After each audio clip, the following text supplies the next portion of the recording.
Alle reden, keiner sagt Okay. jetzt. Jetzt Sag redet denen mal, jetzt redet wir.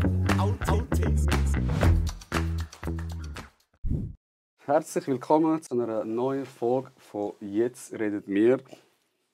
Heute mit dem Drini. Bruder, danke vielmals Danke fürs für Kommen. die Einladung. Ich habe lange darauf gewartet, wie ihr vielleicht den Drini kennt. Ist immer mit dem Loco unterwegs. Der Loco war schon zu Gast gewesen. Jetzt habe ich endlich die Ehre, mit dem Bruder Drini da ein Gespräch Let's zu führen. go. Ich freue mich auch riesig, da zu sein. Für die dich nicht kennen, Bro, ein paar Wörter mal zu dir verlieren. Ich bin ein Musiker, Künstler, Businessmensch und ein Vater. Das ist kurz. Kurz zusammengefasst. Ja. Kurz zusammengefasst, wer du bist. Für die Leute, die sich fragen, woher kennen die zwei sich überhaupt? Woher kennen wir uns überhaupt? Das ist eine gute Frage. Shit. Woher kennen wir uns, Bro? Ich glaube, so ein bisschen Emra, oder? Emra ist mal ins Studio gekommen, dann bin ich ein paar Mal mitgekommen. Das kann gut sein. Das kann sehr gut sein. Dann auch im 30. Geburtstag bist du auch da gewesen. Ja, Dort genau. war, glaube ich, so ein bisschen Voll. der Anfang gewesen. Ja, genau. Vor genau. 1,5, 2 Jahren fast. Ich glaube, du Emra, ja. Du der Emra, oder? Ich glaube, du Emra, ja. Voll. Und dann sind wir da langsam... Habe ich gemeint, was für ein gewiefter, geiler Typ du bist. Gleich als Genau, für die jetzt mir Format ein bisschen kennen, ich habe ja so eine Box da mit Fragen, um sich tiefer kennenzulernen. Aber Trini und ich kennen uns jetzt ein bisschen besser als meine Gäste, die sonst da sind. Und Bruder, ich habe mir 3 Fragen aufgeschrieben. Es sind so Entweder-oder-Fragen. Let's go. Und du kannst mir nichts tiefgründiges. Nie mehr Gemüse oder nie mehr Früchte, wenn du dich für etwas müsstest entscheiden. Auf was Nie würdest du- mehr Gemüse. Auf Gemüse könntest du verzichten. Ja, könnte ich verzichten. Ja. Früchte hast Früchte, schwierig. du schwierig, ja? Schwierig. Mehr Früchte als Gemüse, oder Ja. ist es? Okay. Ja. Ich hätte fix gesagt, nie mehr Früchte. Ja, ich bin nicht so... Ich habe Gemüse gerne, aber es ist nicht mein Favorite. Ich bin Fle- nicht so voll. Ja, Fleisch? ja, Ich auch. Fleisch. Bro. Das könntest du Veggie sein. Niemals. Bro. Bist du mal gewesen, so? Nein, Auch nicht, ja. niemals. Bro. Ich auch. Ich bin nicht so aufgewachsen. Ja. Ja, in unserer Kultur ist auch Fleisch Voll ist ein Fleisch, Bro. riesen Bestandteil. Brot. Weißt, Brot ist wirklich auch das, Mann. Milchprodukt. Milchprodukt. Milchprodukt, durchgeben. Das ist. Ja, ich bin einfach so aufgewachsen. Mhm. Ich könnte das wie nicht. Ich habe jetzt 30 Jahre lang so gelebt. Wer ist älter von uns eigentlich? Was hast du für ein Jahrgang? 93. 93. Ja. Wann? Juli. Juli? Ah, Ja. okay. Du? April. Du bist älter dann. Paar, Bist du auch paar 93? Ja, ein paar mehr. Zweite Frage, die ein bisschen auch vielleicht so mehr dich etwas angeht. Wenn du für immer Musik müsstest, entweder voll laut immer oder voll leislich, darfst du nicht dazwischen wählen. Voll laut. Voll laut, gell? Voll laut, Bro. Nein, voll leislich, Bro. Das wird mich, nach dem zweiten Mal würde es mich Ich anschießen. schwöre. Aber laut Geht fast immer. geht fast immer. Geht fast immer. Geht fast immer. Und ich sage immer, Musik ist so etwas Emotionales. Und wenn du es wie Musik brauchst, hörst du es ja meistens voll laut, dass du kannst durchgehen 1000%. Ob Ja. es jetzt traurige Musik ist Ja. oder gute Musik. Ich höre eigentlich leislige Musik höre ich nur, wenn ich Songs bekomme, gemixt und gemastert, wo ich dann leislich hören wie Töns. Okay, Wenn es jetzt leislich ist die Qualität immer noch sauber. okay. Das ist echt, ja, Das ist eher jobmäßig so. Genau, jobmäßig. Okay. Das ist der einzige Moment, wo ich so leislich und halt, wenn ich meinen Sohn also ins Bett bringen. Hörst du viel Musik? Lass ihn viel Musik Ja. hören? Schon? Ja, immer. Was für Musik? Er hat so seine Tony-Box. Ah ja, Bro, das Und die ist so eine verschiedenen- krasse Das ist so Erfindung. geil, ja. Das ist so Das ist geil. so eine krasse Erfindung. Und jedes Mal gehe ich schnell mit meiner Frau, kaufen wir immer wieder etwas Neues. dazu. Und ja, das kannst du einfach auch nicht tun. Zack, läuft's. Voll, es läuft. Voll. Leisung stellen, auch das sehr gerne, so kurz vor dem Schlafen. Geil, geil. Ist, glaube ich, auch so ein Ding, nicht? Also ich kann nicht korrigieren mich, wenn du Musiker bist, dass man es am Kind auch so ein bisschen in die Wiege mitgibt. 100%. Oder? Der Lifestyle. Eben, gell? Das ist etwas, was dich so oft abgeholt hat, was dich so geprägt hat als Mensch. Extrem, extrem. Ich glaube, das passiert automatisch. Ja, ja wie Fußballer, die Genau. mit ihren Kindern Voll. Fußball spielen. Voll. Letzte banale Frage. Nie mehr Handwäsche oder nie mehr WC-Papier?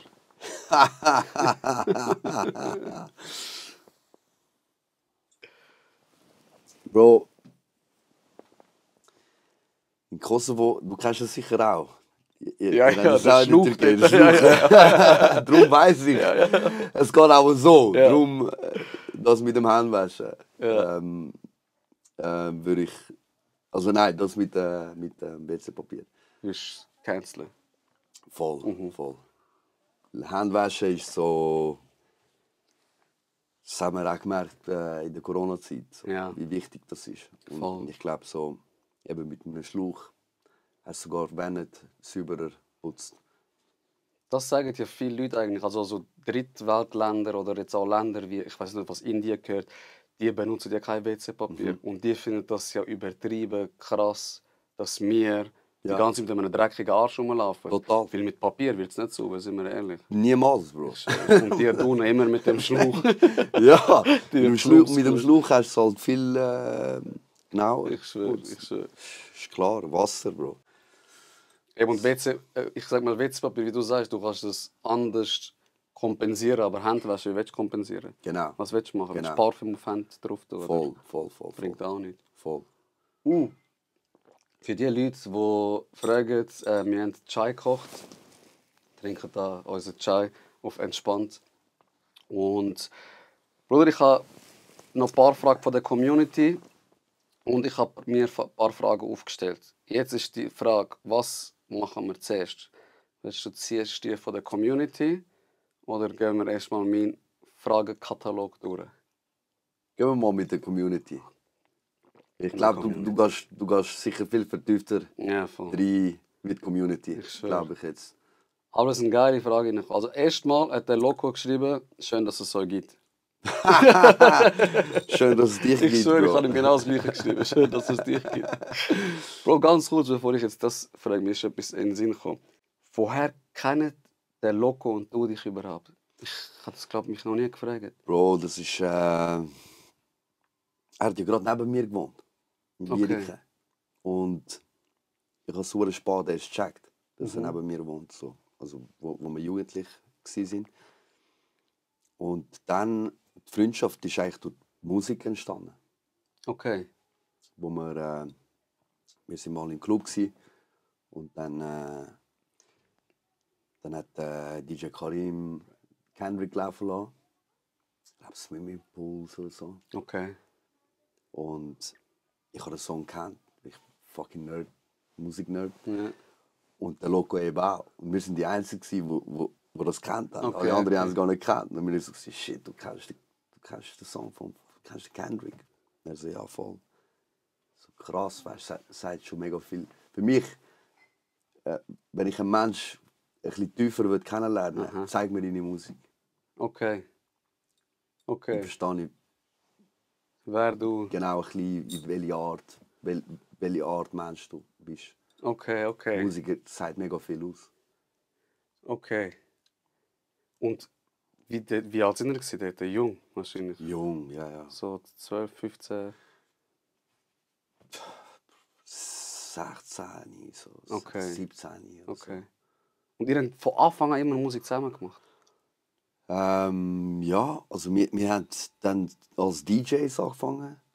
Ah, was? Das ist, genau. Also Ach, ganz am krass. Anfang haben wir als DJs angefangen. Und haben so eigentlich unser erstes Geld gemacht. Okay, Mit geil. Auflegen an der Hip-Hop Langstrasse wahrscheinlich, voll. oder? Ja. Ja, und dann haben wir gemerkt, dass das doch nicht für uns ist.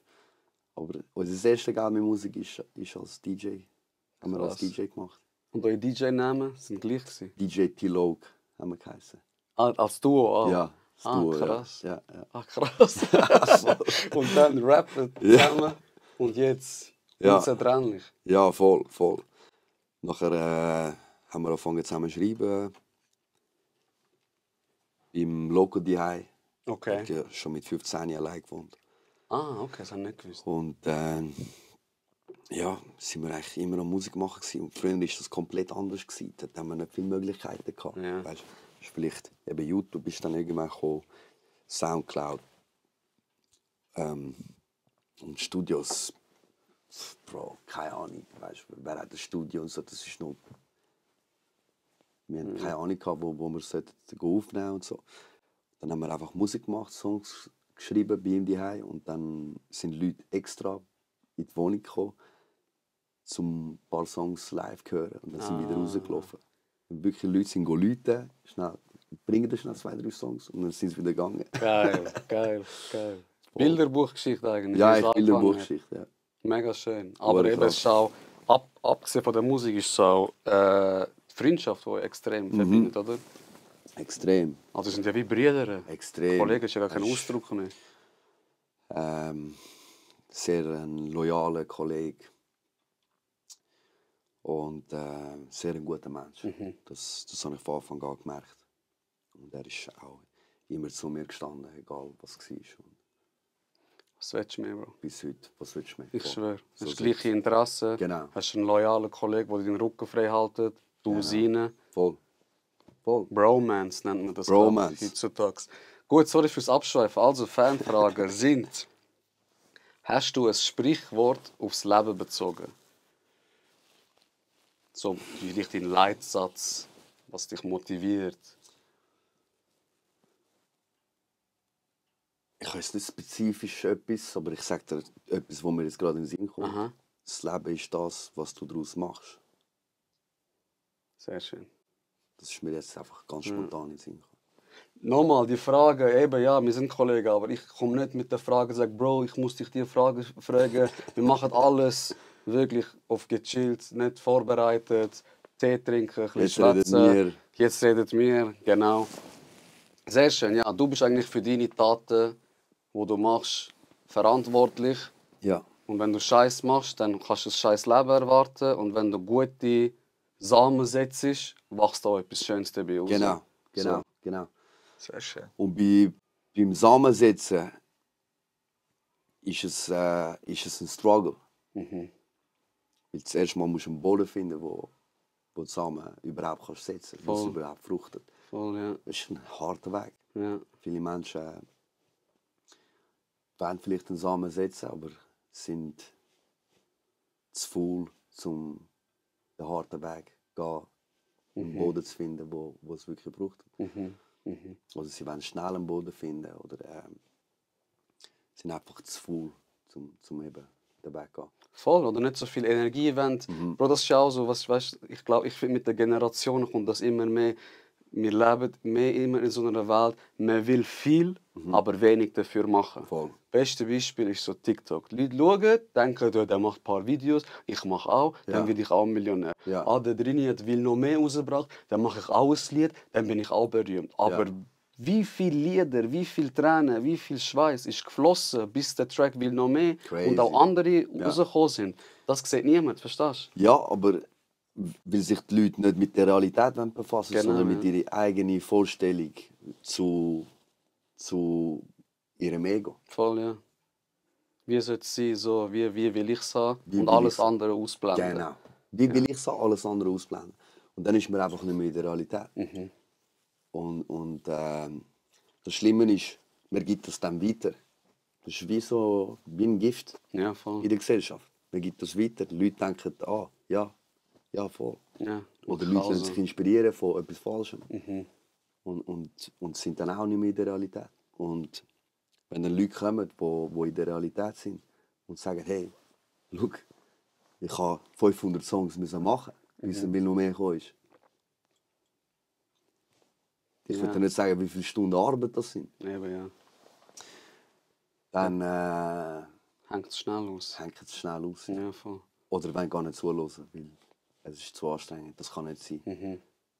Und darum braucht es, egal was du machst, braucht es einfach Passion, oder? Und du musst es aus Überzeugung machen und nicht, ich bringe auch einen Track raus, weil dann kann ich von dem leben, dann kann ich einfach Musik machen, sondern es ist eine tief verankerte Passion, was viele Leute nicht verstehen, glaube ich. Voll. Der Drive sollte eigentlich sein, oder der Drive sollte aus der Passion rauskommen. Ja, Nicht wegen dem Geld, ja, voll. nicht wegen dem Ruhm. Es sollte aus der Passion rauskommen. Und von dort kommt auch Hip-Hop. Ja, Du musst etwas zu erzählen haben. voll. Man muss die Passion rausspüren. Das kann auf mega verschiedene Art und Weise sein, aber man muss es rausspüren. Und das mit dem Geld, die Leute, die denken, hey, ich mache es so, weil ich will auch dort sein, das ist heute damals nicht mehr. Voll, es ist mega kurzfristig. Mega kurzfristig. Mega kurzfristig. Darum, wenn ihr etwas erreichen wollt, Herzblut rein tun. Ja. Und den Weg gehen, nicht nur, wenn es schön ist und nicht nur, wenn Leute applaudieren kommen, sondern wenn auch Leute sagen, der hat doch keine Ahnung von Musik. Genau. Und auch das mit dem Applaudieren ist auch mega schwierig, um damit umzugehen. Weil du kannst 2, 3, 4 Songs rausbringen und Leute kommen und du merkst, Leute erkennen dich ein paar und klopfen dir an die Schulter und sagen, hey, brutaler Sound und so. Und wenn du dann nicht stabil bist, dann gehst du in diesem Trap rein, weißt? Wo du denkst, du bist es. Ja, voll. Und das ist verdammt gefährlich, weil das stoppt den Prozess. Nicht nur als Künstler, sondern auch als Mensch. Und man sollte einfach immer humble sein. So, merci vielmals, aber ich weiß, was ich zu tun habe. Ich weiß noch, was ich machen muss. Und vielleicht für dich bin ich der Größte, aber ich weiß, dass ich noch viel mehr machen kann, als nur für 10 Leute der Größte sein. Ja, voll. Oder ich möchte vielleicht für 1000 Leute der Größte sein. Ich möchte vielleicht für 10.000 Leute, für 100.000.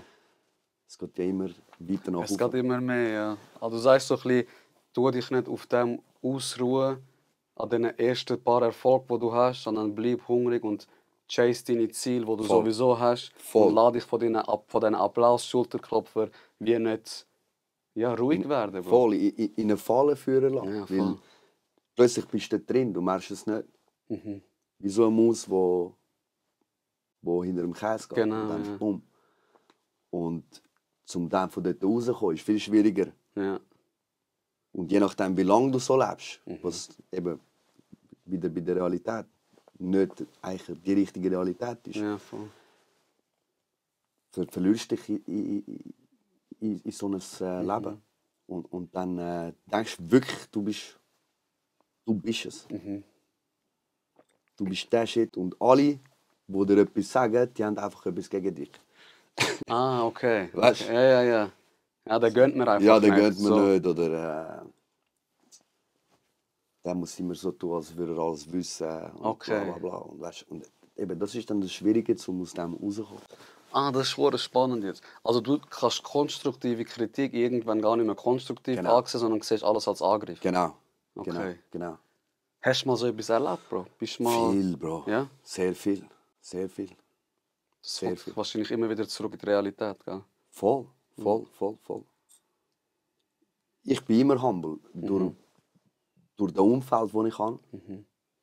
Und meine Fans bleibe ich immer humble. Weil eben, wenn ich es mal nicht bin, dann kommt schnell mal ein Loco und sagt mir, hey Bro, Da spielt die Musik. genau, da spielt Musik. Und ich bin mega froh, dass ich die Leute um mich habe. Aber ich bin auch von Natur recht so ein bodenständiger Mensch. Ja, voll. Und ich bin es auch jetzt noch, obwohl ich sehr viel achieved habe in meinem Leben. Aber das ist wie das, was meinen Drive am Leben behält. Mega schön, mega schön. Und das gibt dir auch die Möglichkeit, immer weiter zu wachsen, oder? Genau. Der So. Prozess bleibt nie stehen. Es ist ein ständiger Wachstum. Das merkt man aber auch. Also ich habe jetzt ich habe gesagt, wo der Hero da war, ich habe gerade euch alle drei ins Boot genommen, der Loco, und ich sage es jetzt nochmal, die Leute sagen sicher, er wiederholt sich, aber es ist wirklich eindrücklich, wie krass ihr jeden Tag am Morgen, also wie feste Arbeitszeit haben und jetzt nicht denken, Bro, wir sind Platin gegangen, Bro, wir sind Doppelplatin gegangen, scheißegal, weißt du, wir haben es Voll, geschafft, chillen voll, wir. voll. Es ist, der Pace ist immer gleich. Und wenn man dann ins Studio kommt, als ein Kollege, und Songs kann hören, die ihr jetzt noch nicht hören könnt, ist schon so, Bro, krass. Ja, voll, krass. voll, voll. Weil man macht sich mega Druck, oder? Durch das macht man sich Druck. Man weiß, wo man steht und was noch alles möglich ist, oder? Und man gibt sich nicht zufrieden mit dem, was man erreicht hat. Ja. Weil für mich ist es auch ein falsches Signal nach Hause. Ich möchte nicht, dass Artists denken, wenn du Doppelplatin gehst, hast du es geschafft im Leben. Ja, das voll. ist nicht das, was ich will. Weil ich weiß, wie die Okay. Realität aussieht. Okay. Also du nimmst deine Rolle eigentlich hure ernst, dass du weißt, ey, was ich mache, es ist Öffentlichkeitsarbeit, es hat einen mega Impact, so was wie Jugendliche könnten drauf sein. Voll. Oder du wirst in einer Rolle als Vorbildsfunktion, was du bist, mega bewusst und sagst, das ist nicht das, was ich will verkörpern und gegen aussenden, also bleibe ich eigentlich immer hungrig. Genau. So. Klar, es ist auch dein Wesen, zum Voll, einen, voll. und zum anderen, dass die falsche Signalsetzung, die du nicht machen willst. Genau. Strong, Voll. Bro, wirklich. Ja, Schön. weil es hat so viele Leute Talent da draussen, Bro. Aber der Mindset ist nicht richtig. Ja. Der Mindset ist nicht richtig. Weil sie sich selber anlügen. Und dann haben es Leute um sich, die das Gleiche machen. Ja, voll. Und dann ist es eine Comfortzone. Ja, Das ist genau. geil. Es sind alle gleich, Voll. alle gleich drauf.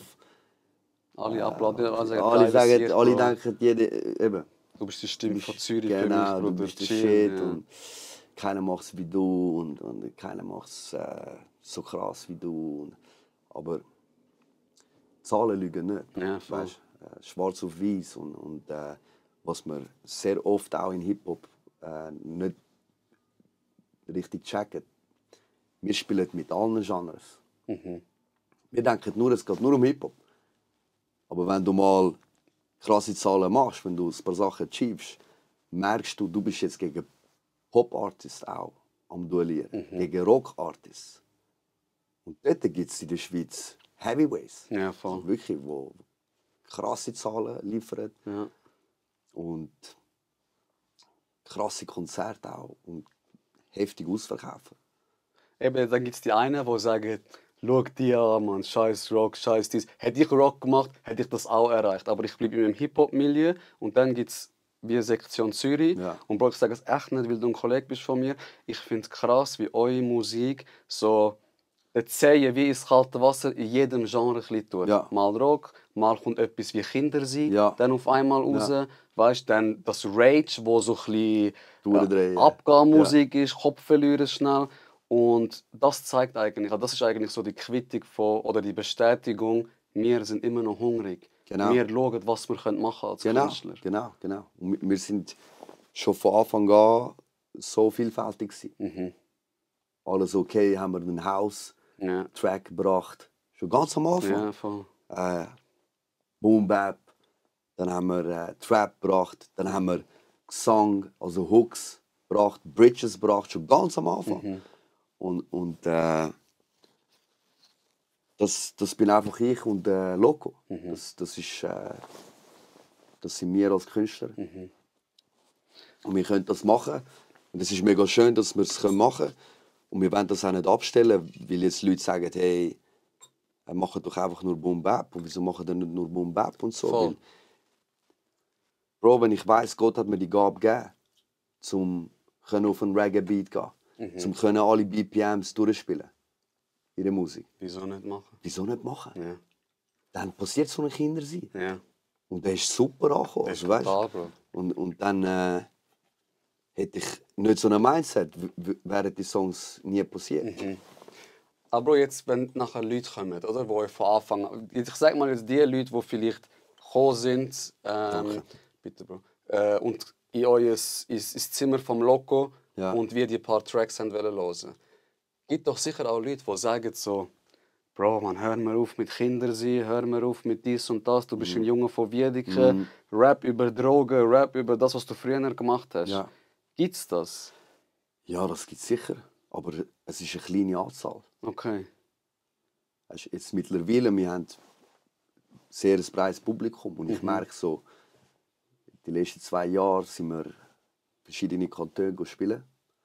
Und dann habe ich gemerkt, wie eigentlich die Schweiz aussieht. Ja. Und dass wir, die so denken, wir sind so eine kleine Anzahl von Menschen in der Schweiz, vielleicht nicht einmal 2%. Und das habe ich viel müssen realisieren zuerst. Ich habe sehr lange gedacht, so wie wir hier leben, so ist die Schweiz.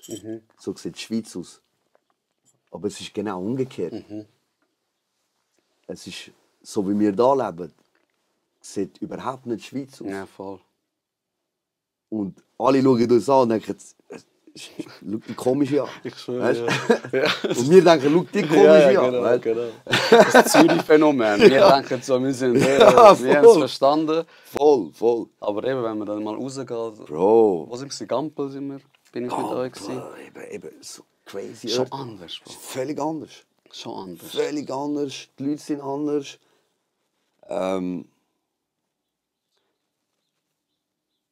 Sehr viel Land. Eine schöne Natur. Sehr schöne Natur. Kaputt. Mega schöne Natur. Aber man merkt einfach so, okay, das ist etwas Spezielles, von wo wir kommen. Und ja, irgendwann realisiert man das. Und dann, das war für mich mega krass. Glaub Zu ich. realisieren, wir sind eigentlich sehr speziell und wirklich ein kleiner Anteil Von dem Menschen riesen Kuchen. Von dem riesen Kuchen. Ja. Aber was geil ist, ihr bringt, egal wo ihr hingeht, immer ein bisschen Zürich mit in die anderen Kantone. Immer, ja. Und auch der Name sagt ja Sektion voll, Zürich. voll. Und darum finde ich so, andere Musik machen, in andere Genres hineingehen, voll okay.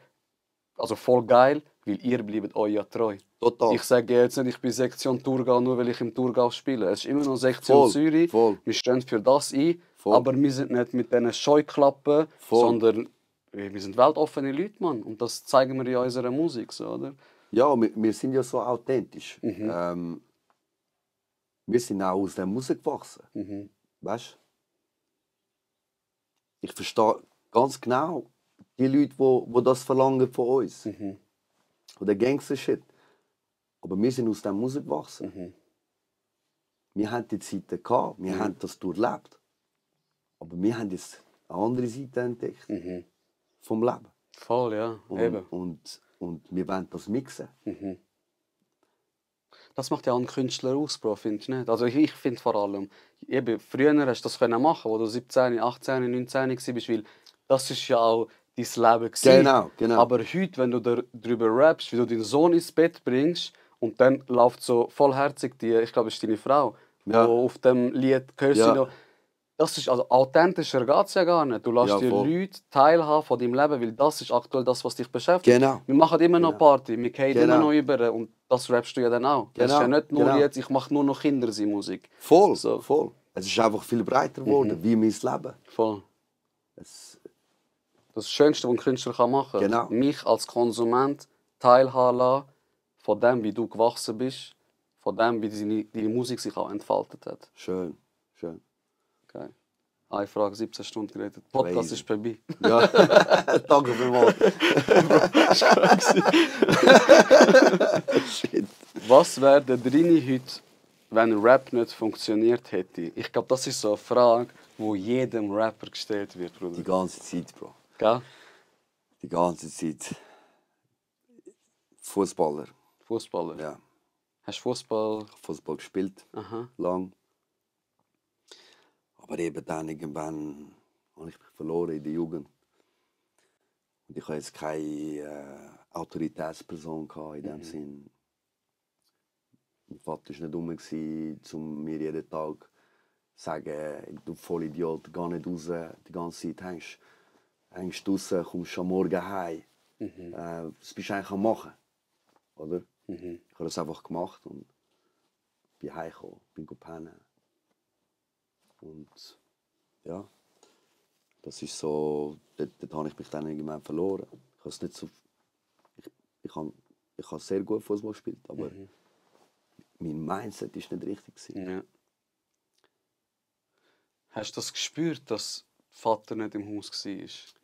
Ja, eben. Schon, gell? Also in dieser Zeit ist es wie einfach reagieren. Nicht auseinandersetzen mit dem, sondern einfach so leben. Tag für Tag. Jetzt mittlerweile habe ich mich sehr viel auseinandergesetzt. Und ich musste auch, weil ich ein Kind bekommen habe. Und mit dem Kind ist es so, dass es wie alle Sachen wieder von dir holt, Okay. wo du so ein bisschen deine Fächli versteckt hast, wo du nicht unbedingt willst holen und bearbeiten. Ja. Das Kind holt die raus. Okay. Und das ist krass. Das ist krass. Das ist sehr krass. Und plötzlich merkst du so, fuck, ich reagiere so. Wieso? Das macht Sinn so, ja.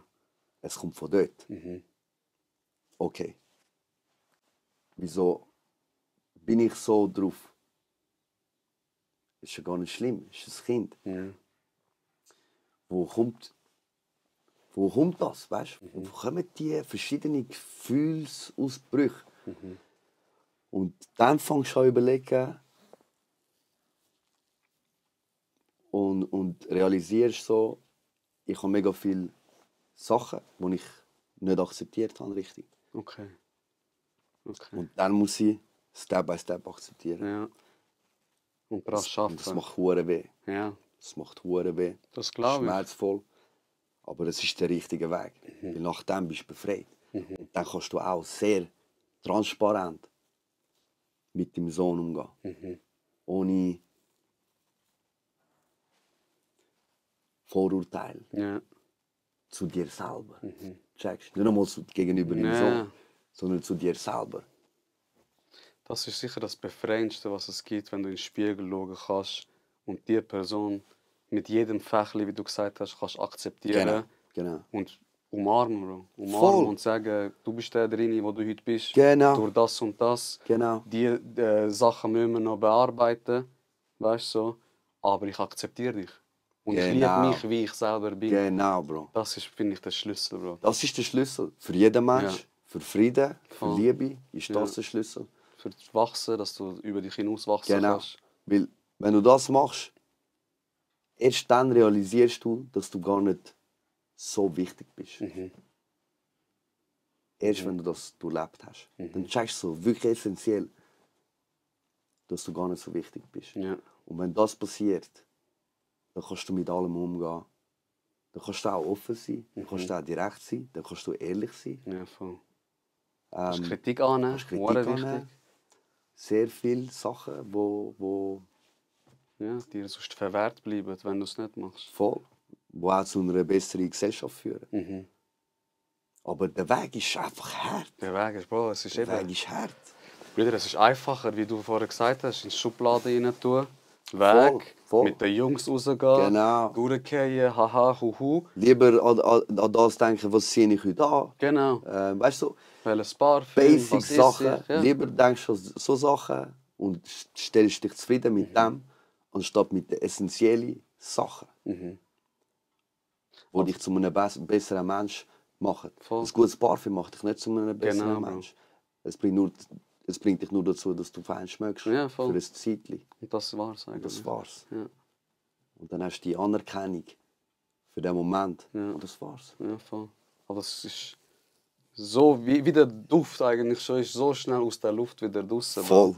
Es Voll. hat null Substanz. Null. Aber ich glaube, in den Spiegel schauen und dich ernsthaft fragen, was macht mir Angst? Das ist crazy. Das ist, glaube ich, so der Step, Bro, so vom Jugendlichen, ich werde langsam ein Mann. So, Genau, weißt, genau. Was macht mir Angst? Und ich muss nicht der Krasse sein und ich kann auch über so Sachen reden. Und Für mit mich dir bist hart du ins dann Gericht ein gehen. Krasser. Ja, voll. Voll. Weil das haben wir auch lang falsch verstanden. Wer ist ein krasser Typ? Genau, ja, genau. der alle bedroht, der gerade fighten und so. Der ist am wenigsten der krasse Bro, Typ. der hat am meisten Angst vor sich selber, Der Bruder. hat sicher. Das ist eben das. Der, ist der hat die meiste Unsicherheit. Und weißt du, wir haben das einfach so gelernt in unserer Jugend. So, wer ist der Stärkste? Genau.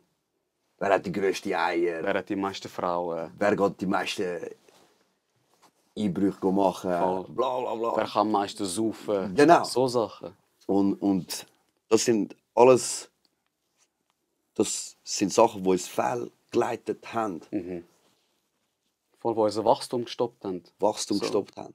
Was ja auch zum Teil normal ist, weißt du, so in der Jugend, Bro, weißt, aber wenn ich Leute sehe in meinem Alter, in unserem Alter, die noch so den Film fahren, ich denke mir eigentlich so, hure traurig, und du kannst auch nichts sagen, weil wie du vorher gesagt hast mit dieser Musik, das Beispiel, er wird es eher als Kritik sehen. Voll. Er wird eher sehen, schau, ich gönne ihm jetzt einfach nicht, dass er mit 17 Frauen rumchillt, aber Ja. also, Ja, für voll. was? Für Voll. was, Bro?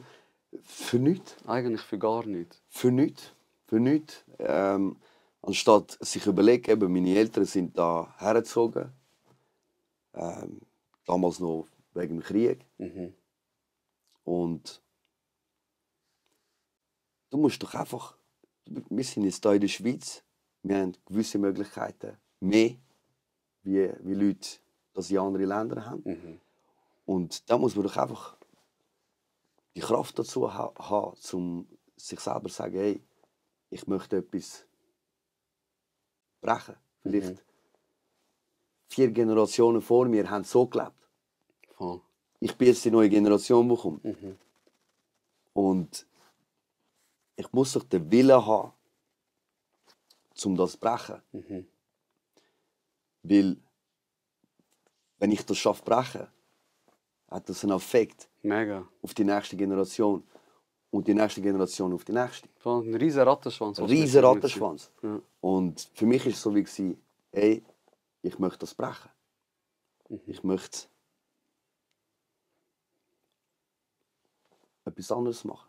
Ich möchte erfolgreich werden. Ich möchte selbstständig sein. Ich möchte Assets erschaffen. Nicht nur für mich, sondern für meinen Sohn und für seinen Sohn. Ja, den Samen, wie wir vorher gesagt haben, jetzt schon gut setzen, Genau, dass unter dem Baum auch dein Sohn Schatten geniessen kann. genau. So. Und das ist verdammt schwierig. Es ist verdammt schwierig, Ja. vor allem wenn man mit Minus anfängt, Ja. wie ich. Es ist brutal schwierig.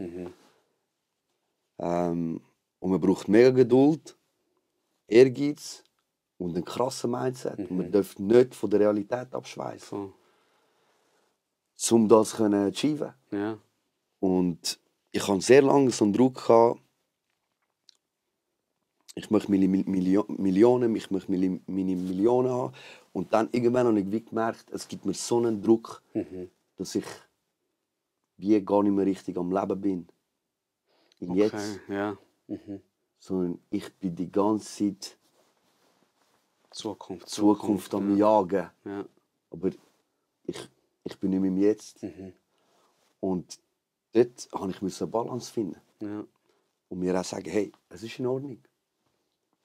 Es ist in Ordnung, dir geht es gut, mach so weiter.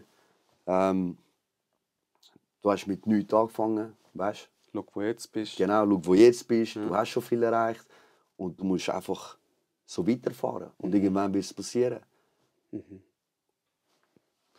Aber das hast du gut gesagt. Es ist, so, ist glaube so ein Mittelding. Nicht, dass du sagst, Kollege, ich habe von nichts angefangen, ich kann jetzt chillen, aber auch nicht so, dass ich muss die Million, sondern wie so einen Mittelweg finden. Genau. Oder akzeptieren, was du jetzt hast, das auch wertschätzen, Genau. aber hungrig sein auch für morgen, weil morgen Genau. könnten die Millionen vor deiner Tür stehen. Genau. Gibt es einen entsprechenden Moment oder vielleicht so einen Schlüsselmoment, wo du sagst, so, dann ist es mir erst bewusst worden, dann habe ich angefangen, die Balance zu finden? Bro, das war etwa vor 5 Monaten oder so. Okay, 4, 5 Monate. okay. Wo ich wirklich gemerkt habe, eben, wo ich mich müssen facen, meine Traumas sozusagen, von meinem Leben, von meiner Vergangenheit, für meine Familie, weißt? Und dort habe ich das, eben dann gehst du sehr tief in dich rein und schaust alles an, Ja, voll. nimmst alles vor. Und das hat eine Woche gebraucht. Ich habe eine Woche lang sehr eine beschissene Zeit gehabt. Sehr eine beschissene Zeit, wo ich das alles bearbeitet habe. Ja. Und das war auch etwas, das vorgekommen ist. Dass ich mir immer gesagt habe, ey, mit 30 bist du Millionär. Das hat mich wahnsinnig gemacht. Ja. Das ist ein riesen Druck, Bruder. Das hat mich Vor allem, du wahnsinnig kommst Minus, weißt du? Du fängst nicht mal bei 0 an. Eben, Du fängst bei Minus an und sagst, ich will jetzt die Million Genau, bis 30. genau. Und nachher siehst du, wir haben sehr gute Umsätze und so. Und dann merkst du, ich bin nicht dort Voll. am Kommen. Und dann so, let's go weiter. Ja, ja. Aber Noch 2, 3 Sprints, dann habe ich es geschafft. So. aber die 2, 3 Sprints können über Jahre lang gehen. Ja, Bro. Und es können viele Sachen kaputt gehen in diesen Sprints. Genau, Das genau. ist es. Und dort habe ich wie realisiert, hey, lass los, weißt du. Scheiß drauf, es kommt, wenn es kommt. Genau, ja, Bro. Mach einfach so weiter, schau, dass du eine Balance hast. Zum Beispiel, unter der Woche gehe ich um 6 Uhr heim zu meiner Familie. Und dann verbringe ich Zeit mit meiner Frau, mit meinem Sohn. Wir gehen raus spielen. Und am Morgen gehe ich erst um 12 Uhr arbeiten. Weil ich am Morgen einfach mit meiner Familie sein will. Ja, voll. Ich gebe ihm Essen, wir gehen vielleicht ein bisschen spazieren, ich kann das Gipfel kaufen für meinen Sohn. Und Das ich man, merke so die Zeit, weißt Ja, du? Bro. Weil das, was er von mir will, ist einfach die Zeit. Genau. Ihm ist scheißegal, wie viel Geld ich habe. Genau, das ist es. Ja. Er will einfach die Zeit bei mir haben. Und dort habe ich wie Balance dann gefunden. Und ich jetzt seit 4, 5 Monaten so am Ausüben bin. Mega schön. Also ein grosser Bestandteil auch dein Sohn, oder? Sehr. Sehr grosser Bestandteil. Sehr, Bro. Er hat mich wirklich so. Er stellt dich dort an, wo deine schlimmsten Ängste sind. Ja. Oder? Und dann musst du es einfach akzeptieren. Ich musste akzeptieren, dass ich nicht mit 30 Millionär bin. Und es ist okay. Ja, voll. Das ist Voll okay. easy. Mir geht es gut. Genau. Es ist alles in Ordnung. Es tut nichts an deinem Wert verändern. Voll. So, du bist ein gleich guter Mensch. Vielleicht passiert es mit 40, Voll. vielleicht mit 50, vielleicht nie. Ja, voll. Egal. Vielleicht morgen, Bro. Ist Egal. Ich mache Voll. das, wo ich Lust habe. Ich mache es so gut, wie ich kann. Und ich schaue, dass ich im Jetzt auch lebe. Ja, eben, es ist die Zeit, wo uns, also nichts auf dieser Welt, das weisst du selber auch, die reichsten Leute, die Milliarden haben, nicht mal die können Zeit aufhalten. Genau. Das ist eigentlich unser grösstes Gut. Genau. Die paar Jahre, die wir auf dieser Erde haben, die auch wie wertvoll verbringen. Voll. Dass voll. dein Sohn zurückschauen kann und sagen kann, ey, mein Vater ist für mich da gewesen, Mann. Er Voll. hat seinen Traum verwirklicht, er hat dafür geschafft, aber ich habe immer einen Vater daheim gehabt. Genau, Bro. Das genau. ist so Genau. viel mehr wert als 10 Millionen so Stutz, Bro. viel mehr wert, Bro. So viel Ja. mehr wert. Für das setzt du auch etwas, wo Generationen geht. Weil wenn du ihm ein guter Vater bist, er Genau. kennt das, er kennt Genau. die Liebe. Das ist auch die Liebe, die er seinem Sohn, seiner Tochter Genau. weitergeben wird. Genau. Und so weiter. Genau. Weil ich kenne das ja mega gut. Und meistens genau vor dem, wo man Angst hat, genau das wirst. Es ist irgendwie hure krass. Ja, genau sicher. das wirst du. Das heisst, wenn du Angst hast, ein schlechter Vater zu sein, genau dann wirst du ein schlechter Vater. Wenn du dich nicht mit dem auseinandersetzt. Genau. Ja. Wenn du Angst hast, so, jetzt zum Beispiel wie mein Vater, der nicht viel rum war in meinem Leben, wenn ich Angst habe, dass ich so bin gegenüber meinem Kind, werde ich genauso wie Ja, er. voll. Ja, Und das kann man nur stoppen, indem man sagt, ich mache etwas dafür. genau. Anstatt überlegen und Angst haben und predikten und was auch immer. Ja, genau. Sondern ich mache jetzt proaktiv etwas dafür. Genau. Ich stoppe mir die Zeit und dann gehe ich das machen. Voll. Am Wochenende so gehen wir ins Hallenbad. Und ich gehe mit meinem Sohn schwimmen. Ja, voll. Und ich mache alles so. Und dann merkt man so, okay, durch das Machen, es verändert Ja, etwas. voll. Oder? Voll. Als wenn du ein Fach weiter unter tust und sagst, ich möchte es nicht facen. Genau, Ich möchte mich nicht damit genau, auseinandersetzen. genau. Und das ist krass, Bro. Das ist crazy. Das ist ja. krass, ja. Aber so tut man sich weiterentwickeln. Ja. Und die Wahrnehmung wird anders. Mhm. Weil du merkst, was für Resultate kommen, was für Resultate zurückkommen. Du merkst, wie krass ein Impact das hat. Ja, voll. Wo Geld dir niemals könnte geben. Niemals. Niemals. Und dann plötzlich habe ich wie gecheckt. Vielleicht habe ich es nie besser gewusst. Ja, sicher. Weißt? Fix. Vielleicht so von der älteren Generation ist man immer so eingerichtet worden. Geld, Geld, gang, mach etwas aus deinem Leben, gang, arbeiten. Du weißt, wie unsere Eltern. Genau gleich. Und für uns war es Geld machen. Dann hast du Oder? es geschafft. Dann bist du jemand. Dann bist du jemand, Ja. dann hast du es geschafft und dann kann man, weißt. Und irgendwann habe ich gecheckt, hey, das ist schön zu haben, gute Fix, Bro. Essen. Ja, ja. Es gibt dir sicher Ruhe im Leben. So, die Rechnungen sind zahlt, es gibt dir Ruhe im Leben. Du kannst auch gewisse Sachen machen, die andere Menschen nicht machen können. Genau. Aber es ist nicht essentiell. Genau, ja. Es ist nicht der Sinn vom Leben. Es ist nicht der Sinn des Lebens. Es ist schön zu sagen, jeder, der sagt, ne, mir ist es egal. Das stimmt Das ist nicht. gelogen, Bro. Es kann gar nicht in dem System, wo wir leben, Genau. ist es etwas sehr Wichtiges. Jeder hätte gerne 1 Million auf dem Konto. Voll, voll. Aber es ist nicht wichtiger wie die Liebe, Genau. wie die Familie. Liebe, Respekt, Familie, Freundschaft. Freundschaft. Ja. Sehr viele Sachen, die du nicht mit Geld kannst regeln kannst. Ja. Ja, Bro. Leute, die... Siehst du, Leute, die jahrelang da studieren, dies, das, ich will Geld machen, babababab, sind sie irgendwann reich, schauen sie ihr Umfeld an, keine richtigen Kollegen. Ja. Kein einziger Ja. Mensch, der sich Und sie kennt, sind Bro. einsam. Bro, ich habe Spitex gehabt, ich habe Leute betreut, die im Sterben gelegen sind. Wirklich, du bist ins Haus reingekommen, die ersten 3 Bilder, die du schon siehst, Bro, mehr als ich mein ganzes Leben lang verdient habe. Ja. Wer schaut auf ihn? Irgendein fremder, kleiner Türk, der seine Spitex aufgemacht Eben. hat. Und Eben. er verreckt heute. Wo ist deine ganze Familie? Ich habe keine Familie. Ich habe gearbeitet. Mein Kind will keinen Genau. Kontakt. Ich bin für mein Kind nicht da gewesen. Ja, bravo. Deine Millionen kannst du nicht in den Arsch rein tun und pennen gehen. Genau. Bringt niemandem etwas. Bring niemandem etwas. Mittelweg, Bro. Das ist Genau, schön gesagt. genau. Eine gute Mitte Es finden. braucht eine gute Mitte. Das, eben, Geld ist auch wichtig, aber nicht so wichtig wie alle die anderen Sachen. Ja, voll. Und wenn man das gut kombinieren kann, dann kann man auch etwas mit dem Geld anfangen. Genau. Weil ich will nicht so enden, viel Geld machen und dann so meine Kinder am Streiten, ich nehme das Geld, nein, ich nehme das Ja, Geld. genau. Weißt? So Erbenstreit dort. Ja, weißt du, das gibt es ja auch Ja, sehr viel. Bro, weißt du wie?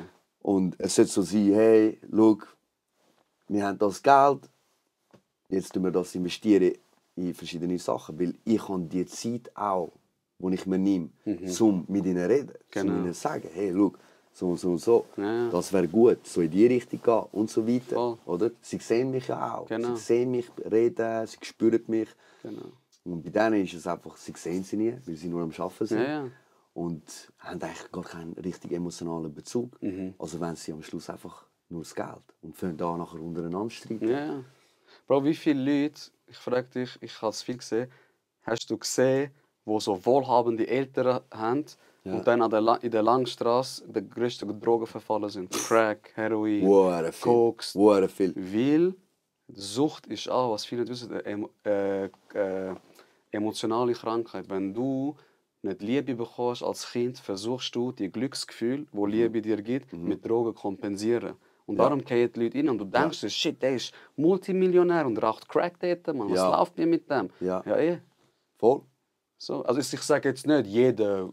Aber viel. Viel, aber viel, Bro. Viel. Also Und ich habe dort lange in der findet sie- Psyche gearbeitet, habe ich auch oft gesehen, weißt du? Ja. Ja, sie finden Mal dort dann, sie finden etwas, wo Ja. zu ihnen redet. Halt, Bro, irgendwie Voll. halt. Oder auch eben ein anderer Junkie, der mit ihnen konsumiert. Die Herdenwärme, die sie wollen. Zugehörig sein. Ja, genau. All die Hooligans, Bro, weißt du so. Zugehörigkeit. Voll. Das ist alles auf Liebe aufgebaut. Du kannst so Sicher. krass tun, wie du willst. Das ist, du willst dazugehören. Definitiv. Keiner will allein sein. Definitiv. Definitiv. Das ist schon erschreckend. Und das liegt ja in unserer Verantwortung. So. Und Mega. wenn man mit dem besser umgehen kann. Ich rate jedem Menschen, da eine gute Mitte zu finden. Und dann gibt es auch viele Menschen, die das gar nicht wollen, die einfach arbeiten wollen. Und auch sehr glücklich sind Ja, dort. voll. Und dann, du weißt so, für mich war immer so fragwürdig, wieso tut man ihn weniger respektieren? Okay, du hast jetzt 3 Firmen. Nice. Aber wieso tust du ihn weniger respektieren? Er geht auch um 8 Uhr arbeiten Ja, genau. und um 5 Uhr. Und schafft bis um 5 Uhr und um 6 Uhr heim.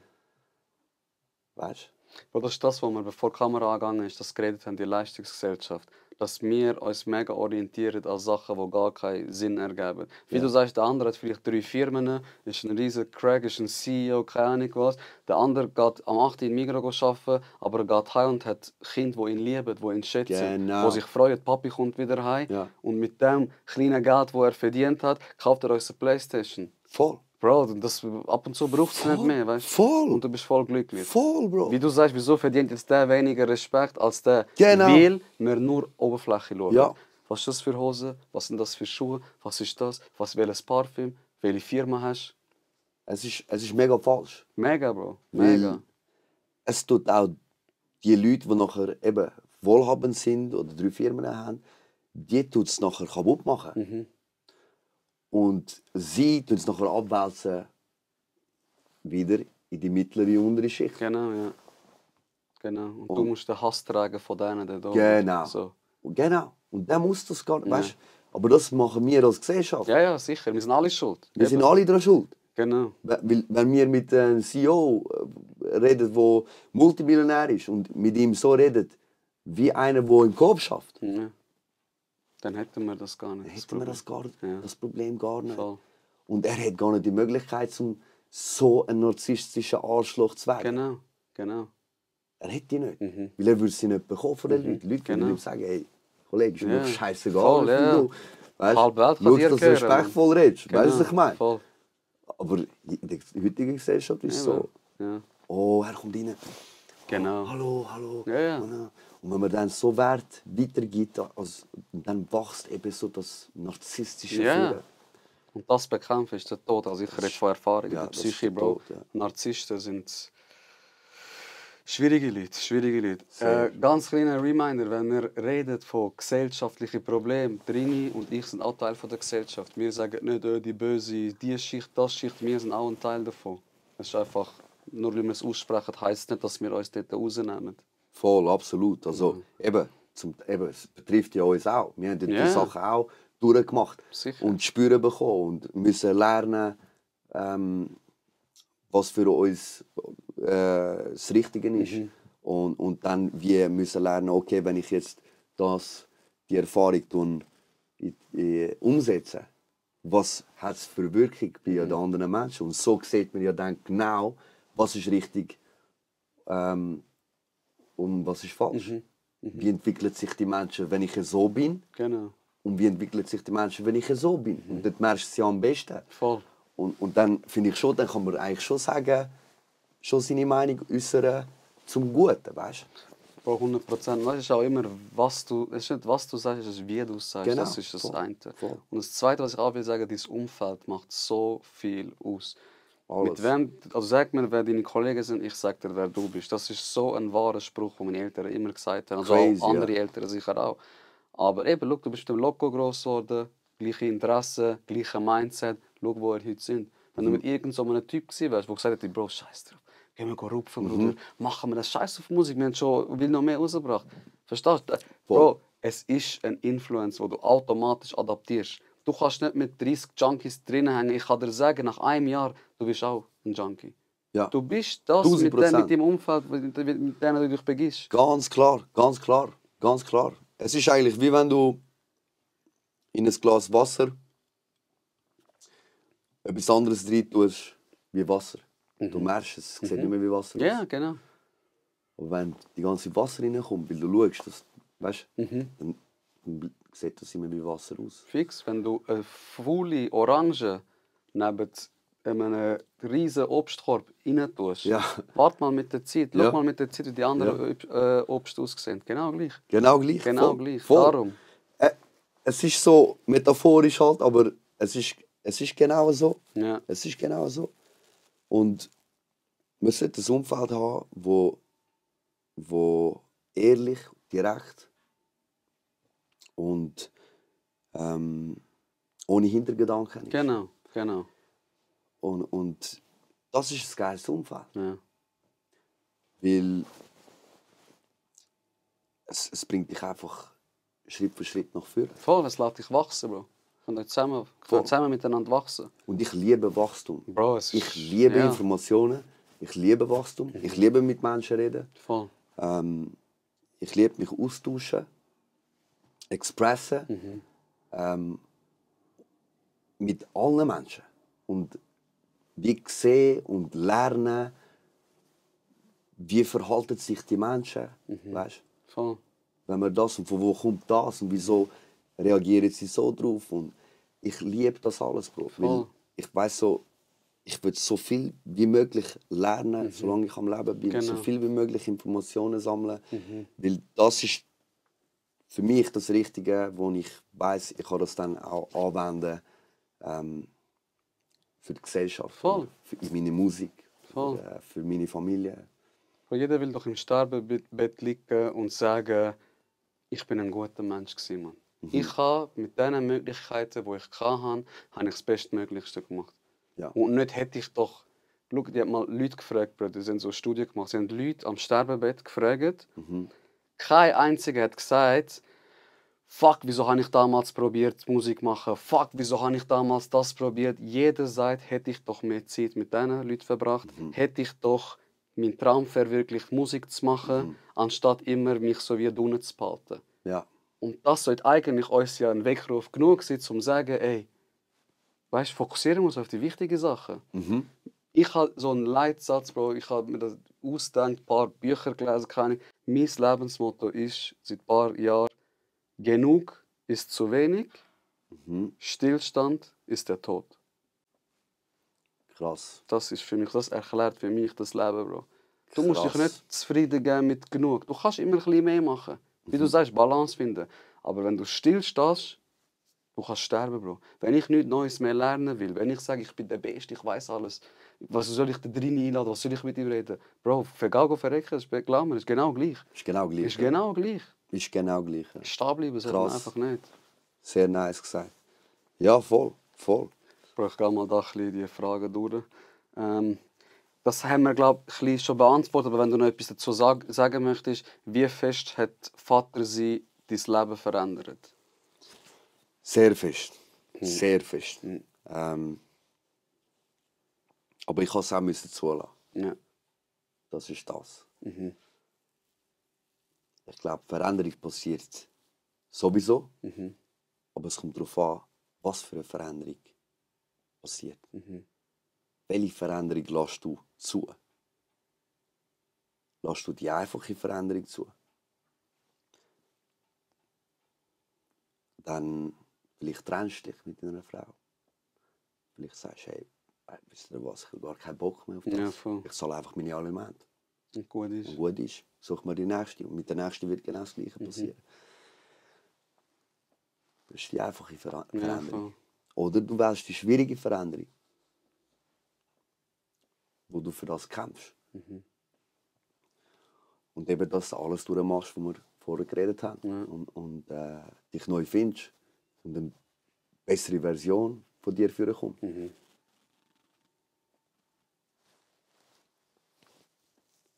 Schön gesagt, Bro, schön gesagt. Ich finde auch für eine Veränderung braucht es auch zwei Leute, oder? Das ist es auch. Also jetzt auch für all die Leute, die sich vielleicht trennen, oder das hast du schön gesagt. Du hast ein Problem, du kommst nicht klar, sagst, easy, ich mache Schluss, ich zahle Aliment, aber das Problem nimmst du ja wie mit in diese Beziehung. Voll. Aber Umkehrschluss auch klar, wenn du eine Veränderung willst, aber dein Gegenüber ist resilient und sagt nein, nein, nein, dann stoßt du auf Granit, oder? Und es ist Definitiv. wie ein Zusammenspiel. Beide müssen die Bereitschaft haben. Definitiv, definitiv.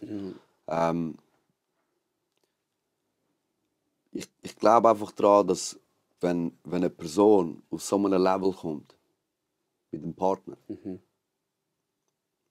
dass es beim Partner etwas auslösen wird. Meistens ist es das Gefühl von Desinteresse. Oder du hast meinen Stolz so gekränkt, dass es ist mir so gleichgültig. Aber wenn du anfängst, wirklich Punkt für Punkt angehen glaube schon, dass sich viele Beziehungen könnten retten. Ja, mal den falschen Stolz auf die Seite tun, was sicher ein riesen Ding ist. Ja. Und auch, weißt du, wenn du mit einer Frau zusammenlebst, also ich bin jetzt auch in einer Beziehung seit ein paar Monaten, 8 Monaten, Ja. du weißt ja, welches Sprachrohr deine Frau versteht. Genau. Welchen Weg ich gehe. Das geht nicht um Manipulieren, es geht darum, ich verstehe sie. Ich weiß, wie sie ist und kann das wie akzeptieren. Und vielleicht ist es etwas, wo ich eigentlich durchdrehen würde, aber weil ich die Frau liebe, Genau. es hat etwas auf Türkisch, das heißt Fedakarlık, das heißt so wie etwas aufgeben, weil du weißt, die Person braucht das, aber dich nicht im Kern verändern. Genau. Verstehst du? Und wenn du diese Sachen machst, glaube ich auch, wie du, dass mega viele Sachen, also Beziehungen wie gerettet werden können. Ja. Aber wenn du stur dort durchlaufst und sagst, nein, ich lasse mir da, du hast mir einmal Wichser gesagt in der Wut, aber ich toleriere das nicht, ich mache jetzt Schluss. Bro, Ja. also Ja. wirklich dann, ja. Und das ist schlussendlich ein Miteinander. Das Genau. vergessen hure viele. Genau, ja. Weil sie aus ihrer Perspektive Sachen... Aber es ist ein Miteinander. Voll, ja. Es ist ein Miteinander. Und Ja. man muss es auch so behandeln. Genau. Und der Respekt muss so da vorhanden sein. Voll. Wie ein Miteinander.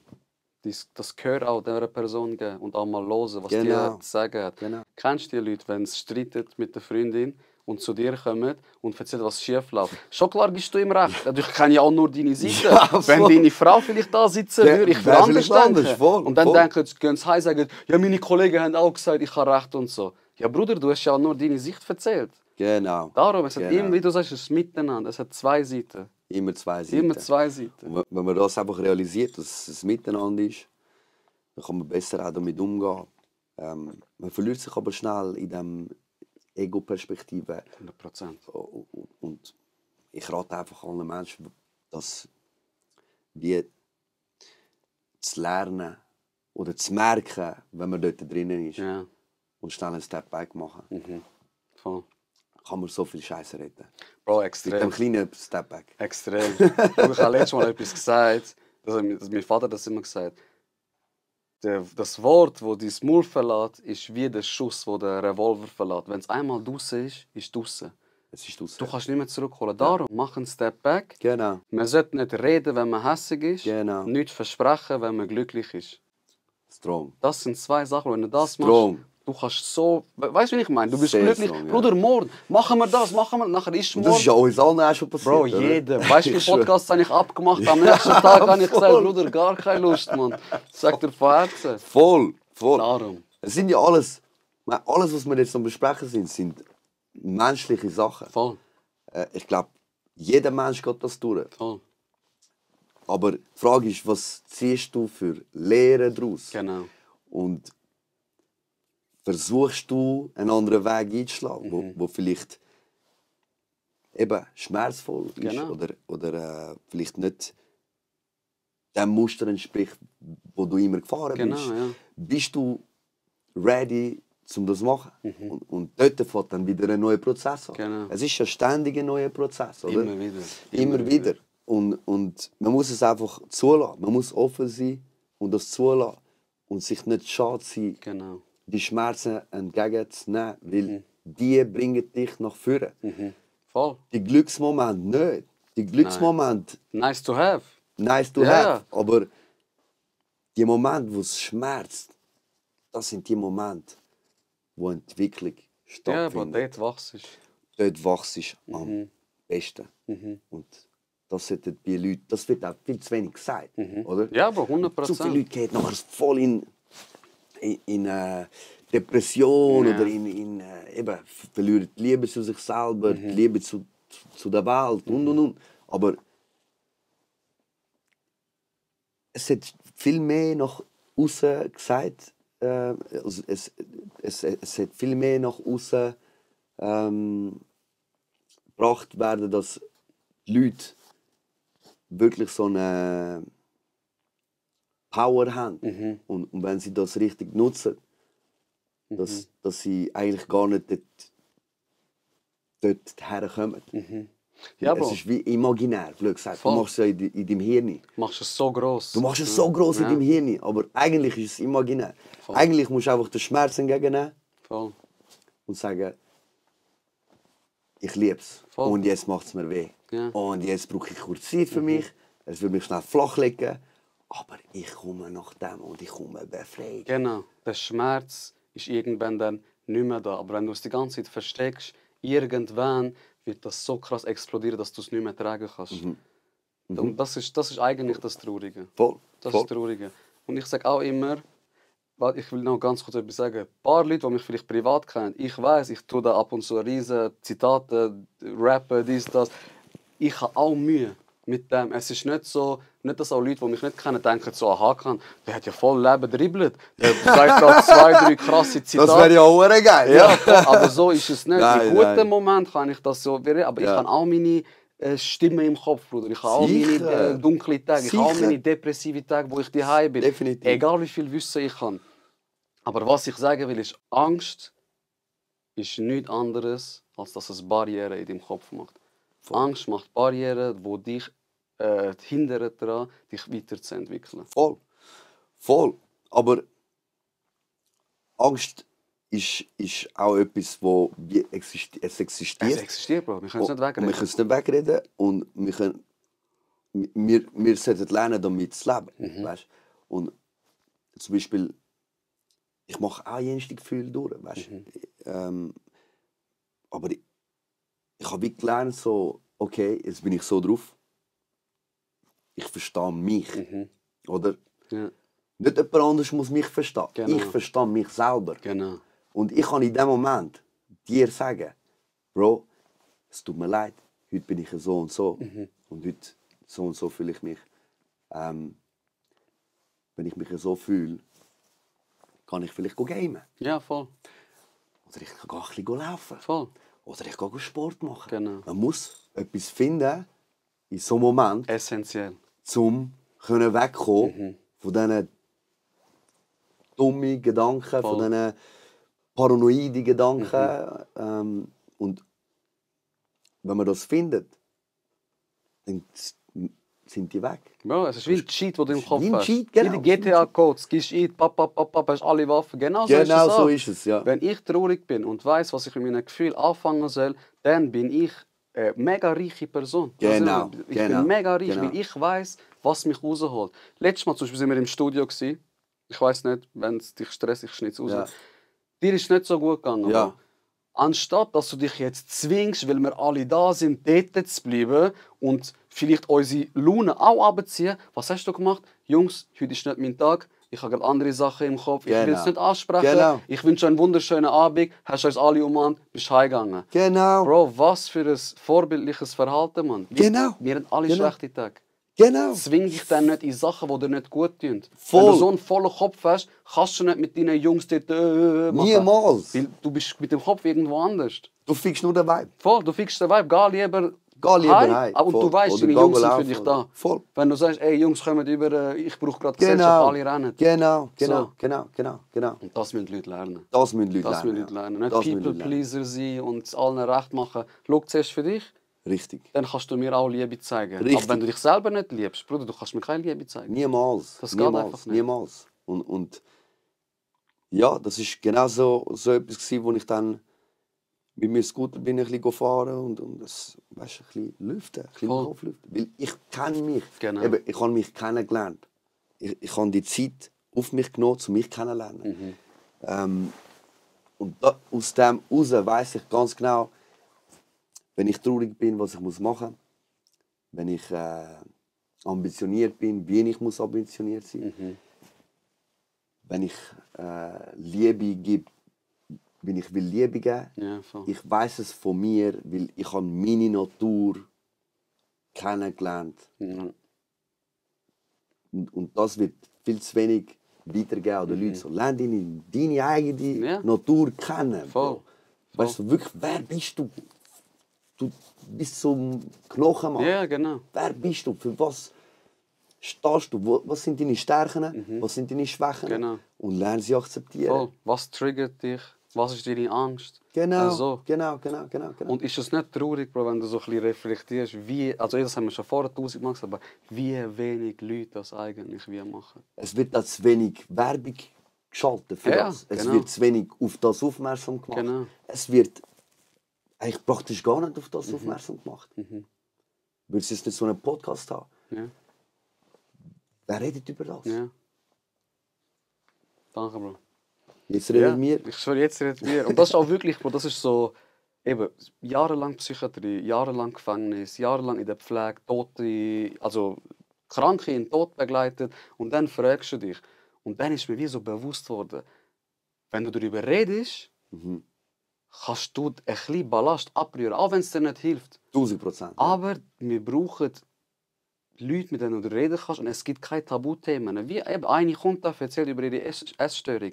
Letztes Mal hat mir eine geschrieben, hat gesagt, ey, ich bin als Kind vergewaltigt worden.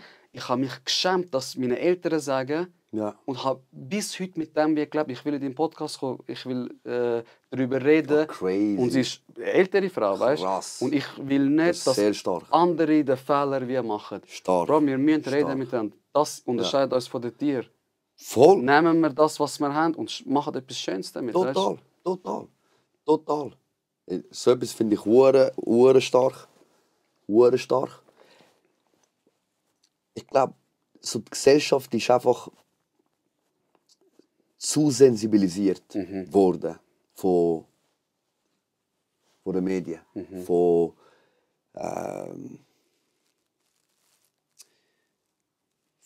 Bewegungen, Vorurteilen. Und wir müssen wieder zurück zu der Natur finden. So. Und Sehr schön das ist so etwas von der Natur, meine ich, wenn mir das nicht passt, dann passt mir nicht. Ja, voll. Du musst es mir nicht aufzwingen. Genau. Und du musst es mir auch nicht schönreden. Genau. Es ist einfach etwas, was mir nicht gefällt. Voll. Fertig. Und das ist in Ordnung. Ja. Wegen dem bin ich nicht ein schlechter Mensch. Ja, voll. Oder? Ja, Bro, 100%. Und dort müssen wir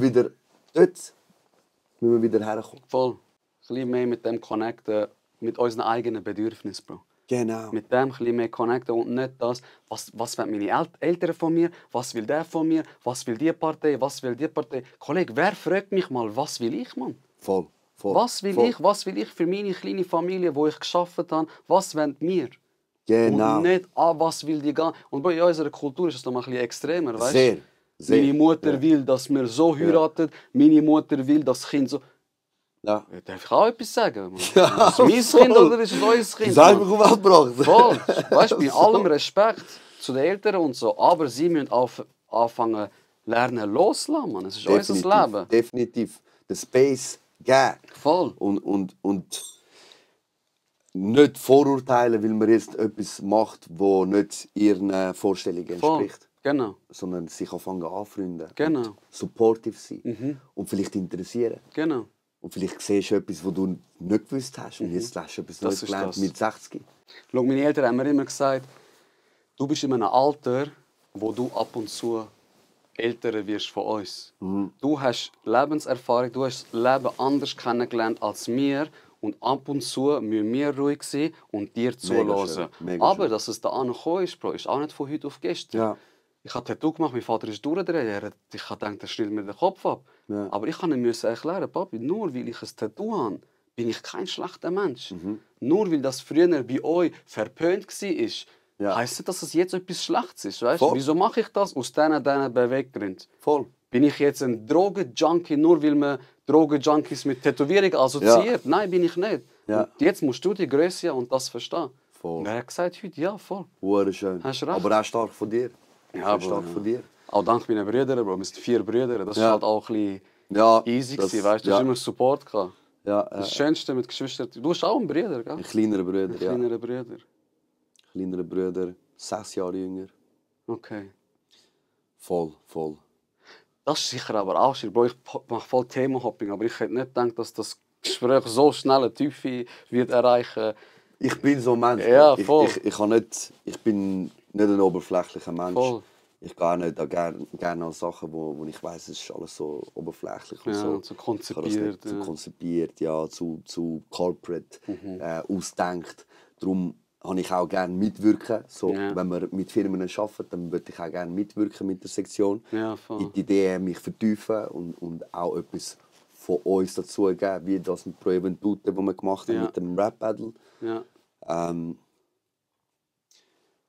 Weil ich einfach, ich möchte etwas nach Hause geben, auf meine Art und Weise. Ja, voll. Ein Teil von dir Voll. so Voll. spreaden. Genau.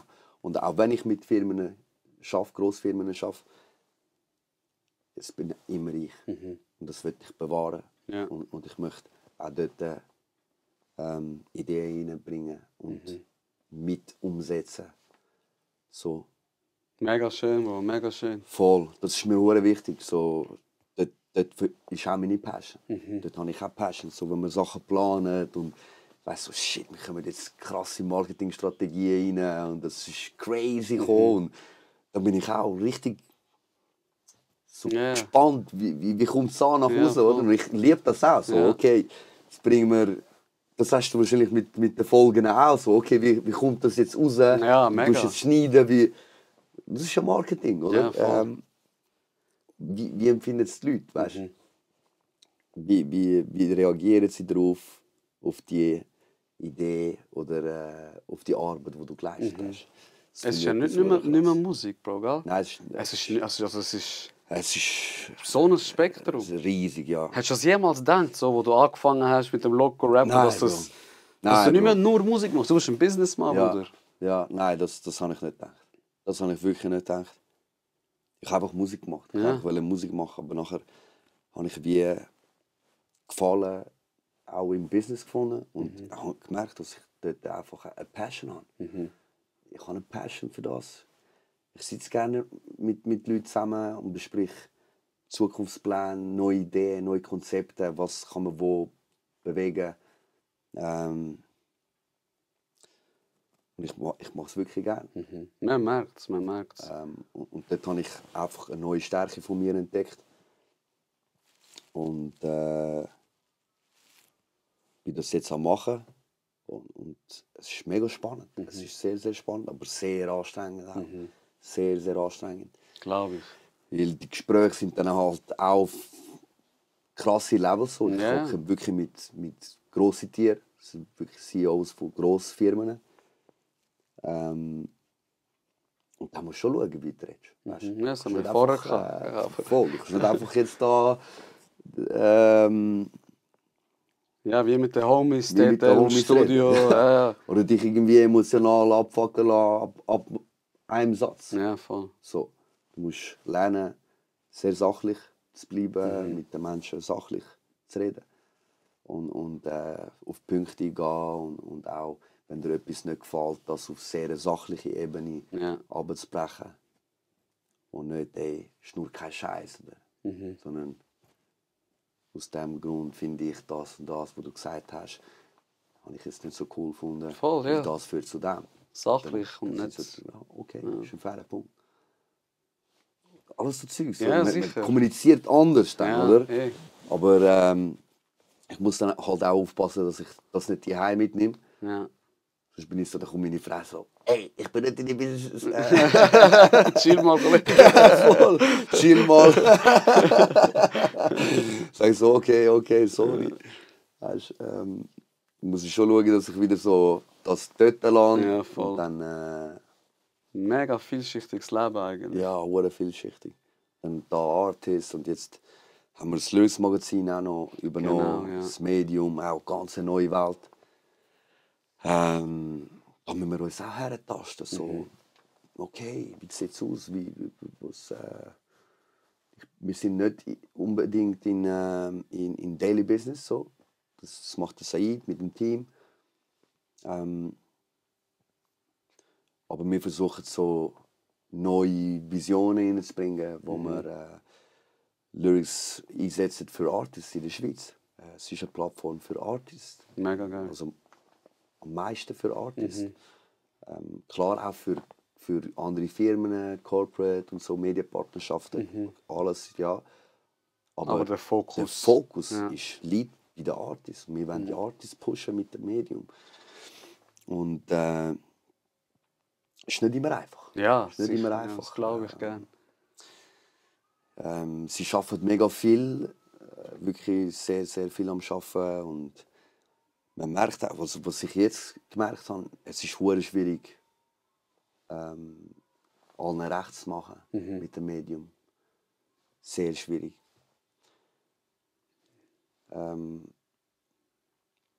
die andere Seite, wie fest dankbar sind wirklich die Leute, dass es das gibt in der Schweiz. Das ist auch so eine Frage, Ja, eben. die ich immer mehr spüre. So, Deckt sich das so ein bisschen voll, oder nicht? voll. Weißt? Wird es anerkannt, wird es Genau, gesehen? genau. Schätzt man es überhaupt? Genau, Ja. genau. Das sind alles so Sachen, wo ich jetzt so ein bisschen am Musik spüren bin. So, oder? Weil es ist verdammt viel Arbeit. Ja, Riesenaufwand. Riesenaufwand. Alles zusammenschneiden, vorbereiten, immer dranbleiben, immer posten, immer auf dem aktuellen Stand sein. Dann noch berichten, Journalismus machen, dann noch Content machen überall. Und es ist ja, sehr, sehr schwierig. Sehr, sehr schwierig. Es ist irgendwie so, die Leute wollen nicht, dass es weg ist. Ja. Aber wenn es da ist, schätzen sie es auch nicht zu 1000%. Oder? Bro, das Gleiche kann ich dir auch über meinen Podcast erzählen. Das Gleiche kann ich dir auch sagen. Ja. Es ist mega mühsam. Es So, ist, ey, ja. Leute, weißt Was jetzt? ja, was jetzt? Ja. Willst du, dann mache ich voll. Genau. Oder willst du nicht, dann kann ich es sein lassen. Genau, So genau. ein bisschen. Weil es kostet uns auch mega viel Zeit, oder? 100%. Und wir wollen ja wirklich etwas Krasses aufbauen mit dem. Aber für das brauchen wir auch das Vertrauen von allen. Ja. Und den Respekt, oder? Sicher. Und es ist halt auch sehr politisch, sehr schwierig. Mit dem Medium schnell in die Politik hinein. Wieso sagst du mir das, aber dem Künstler nicht? Oder wieso pickst du diesen Song und meinen Song nicht? Okay. Sehr viel. Hast Bro, du die weißt Battles jetzt auch noch? ja, jetzt ist das auch noch so das Thema. Und jetzt sind wir da am schauen, wie können wir das killen, die Dynamik, weil es macht es kaputt, es macht Mitarbeiter kaputt, weißt? Ja, glaube ich. Und es braucht die Mitarbeiter, dass es besteht, weil sonst wird es nicht mehr da sein. Ja, voll. Und da müssen wir jetzt eine gesunde Mitte finden, dass sie nicht die ganze Zeit. Ja, dass nicht nur an der Energie zerrt, oder, Bro? Dass Voll. auch etwas rauskommt, Genau. wo die Leute auch Freude haben, dass sie Ja, das gemacht voll. haben. Dass sie mal auch schöne Feedbacks Voll, bekommen. ja. Und, weißt, aber die schönen Feedbacks gibt niemand. Ja. Aber die schlechten Feedbacks sind Bro. die ersten, Bro. Geh auf TikTok, Weißt? Bro. Geh auf meine Kommentare lesen. Ein das sind die Ausschnitt ersten. schauen, haben mein Leben studiert. Und Das ist crazy. Ja, dann denkst du dir auch so, Bro, was für ein trauriges Leben musst du haben, dass du vor dem PC sitzt, Ja. deine Zeit investierst, mir einen bösen Kommentar zu geben. Fick doch deine Mutter und lass doch einfach sie, Mann. Ganz ehrlich, Mann. Voll. Aber eben, Bro, es ist eine TikTok-Generation. Dann gehst du Ja. aufs Profilbild, irgend so ein 12-Jähriger, wo irgendwie, keine Ahnung, das Gefühl hat, er muss das Internet Rambo spielen. Du musst auch über das hinweg. Ja, und es gibt ja, man kann einen bösen Kommentar schreiben, aber der muss sachlich sein. Ja, Wenn dir etwas nicht passt, dann bleib sachlich. Voll, Und sag konstruktiv, konstruktiv, was dir nicht passt. voll. Und das ist geil. Weil mit Bro. dem können wir dann etwas anfangen. Genau, kannst oder? wachsen, kannst Wir dich können verbessern. wachsen. Mitarbeiter können das entgegennehmen. Wir können das intern besprechen, Änderungen vornehmen. Voll. Aber wenn Beleidigungen kommen und so weiter, Was will ich damit? es fickt nur die Mitarbeiter. Ja. Und am Ende, wenn die Mitarbeiter nicht motiviert sind, Ja, kommt auch kein geiles Produkt. ist das Lösmagazin dann auch nicht dort, wo es sollte sein. Und am Schluss führt es ja wieder zu den Artists, weil es pusht den Artist. Genau. Es ist auch wieder ein riesen Rattenschwanz. Riesen Voll verzwickt Riesen ineinander. Rattenschwanz. Ja, und dann müssen wir jetzt einen Weg finden, um das ein bisschen aus der Politik rauszunehmen. Ob wir mit Tombola etwas machen, wo wir einfach picken, Songs, die sie einschicken. Weißt, so, wir sind am Überlegen, wie können wir das auf eine Art bekämpfen. Das Geschwür sozusagen. Ja, voll. Ja. Dass Lyrics wirklich frei kann arbeiten kann. Ja. Ein freies Medium kann sein, Genau. ohne dass die Mitarbeiter jede Woche irgendetwas an den Kopf geschossen bekommen. Viel Kraft, Bro, für das. Ich Ja, schwör, viel ja, Geduld, es ist- aber es ist sicher viel Arbeit. Viel Arbeit, Bro. Viel Viel Arbeit. Arbeit. Und eben, ich tue es ja nicht mal ausüben. Ich sehe es einfach. Oder sie kommen dann ins Büro und dann, ja, das und das ist mir passiert und das ist mir passiert. Und dann bin ich so, fuck, weißt du, sollte eigentlich gar nicht alles passieren, oder? Und dann sind wir am Überlegen, wie können wir das bekämpfen. Ja, Das ja. braucht Zeit. Wir haben das jetzt Sicher. 4-5 Monate. Eben, Bro. Und das spricht ja auch für deine Natur, weißt du. Du bist ja jemand, du challengest dich gern, jetzt nimmst du etwas und vielleicht in 1-2 Jahren, wenn wir vielleicht wieder da sitzen und reden und Ja. Lyrics Magazin ist das grösste Magazin, denkst du, weißt du noch, Bro? Ja, Wo wir voll, beredet haben, voll. so. Und es ist ja bei allem so, es ist ein Prozess. Und es Voll. ist klar, man darf auch mal, das ist auch sehr wichtig, Psychohygiene, in der Psychiatrie sagt man das, auch mal rauskotzen. Ja. Auch mal sagen, das ist scheiße, das läuft nicht gut, dass das nicht in dir mehr wächst. Weißt? Genau. Mal raus, deponieren irgendwo Genau. und dann ist wieder gut und Genau. weitermachen. Voll. Ja. Was habe ich da für Fragen? Wie ist es für Sili in Klammern albanische Familie damals gsi, wo er noch über Drogen und so gerappt hat? Sicher nicht cool. Sicher nicht cool. Ja, ich bin so unterwegs gsi, in meiner Jugend, immer bis spät am Morgen. Ja, zum Teil meine Familie hat auch gedacht, hey, das schaut der an. Aus dem wird nichts. Der ist lost. Ja. Und dann hören sie noch so Sachen. Und du weißt, bei uns, der Rap da ist Katastrophe. Ja, ja, Schon sicher, gewesen, ja, oder? voll. Und sie haben schon zum Teil halt auch Vorurteile gehabt, weil ich immer unterwegs bin und so.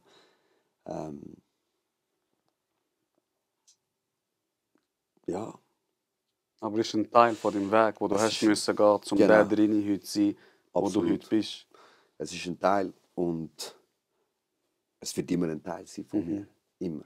Und ich habe es gelernt akzeptieren. Ja, voll. Es ist auch okay. Ja, Ist voll. okay. Ich finde es nicht schlimm. Sie mittlerweile auch nicht. Also,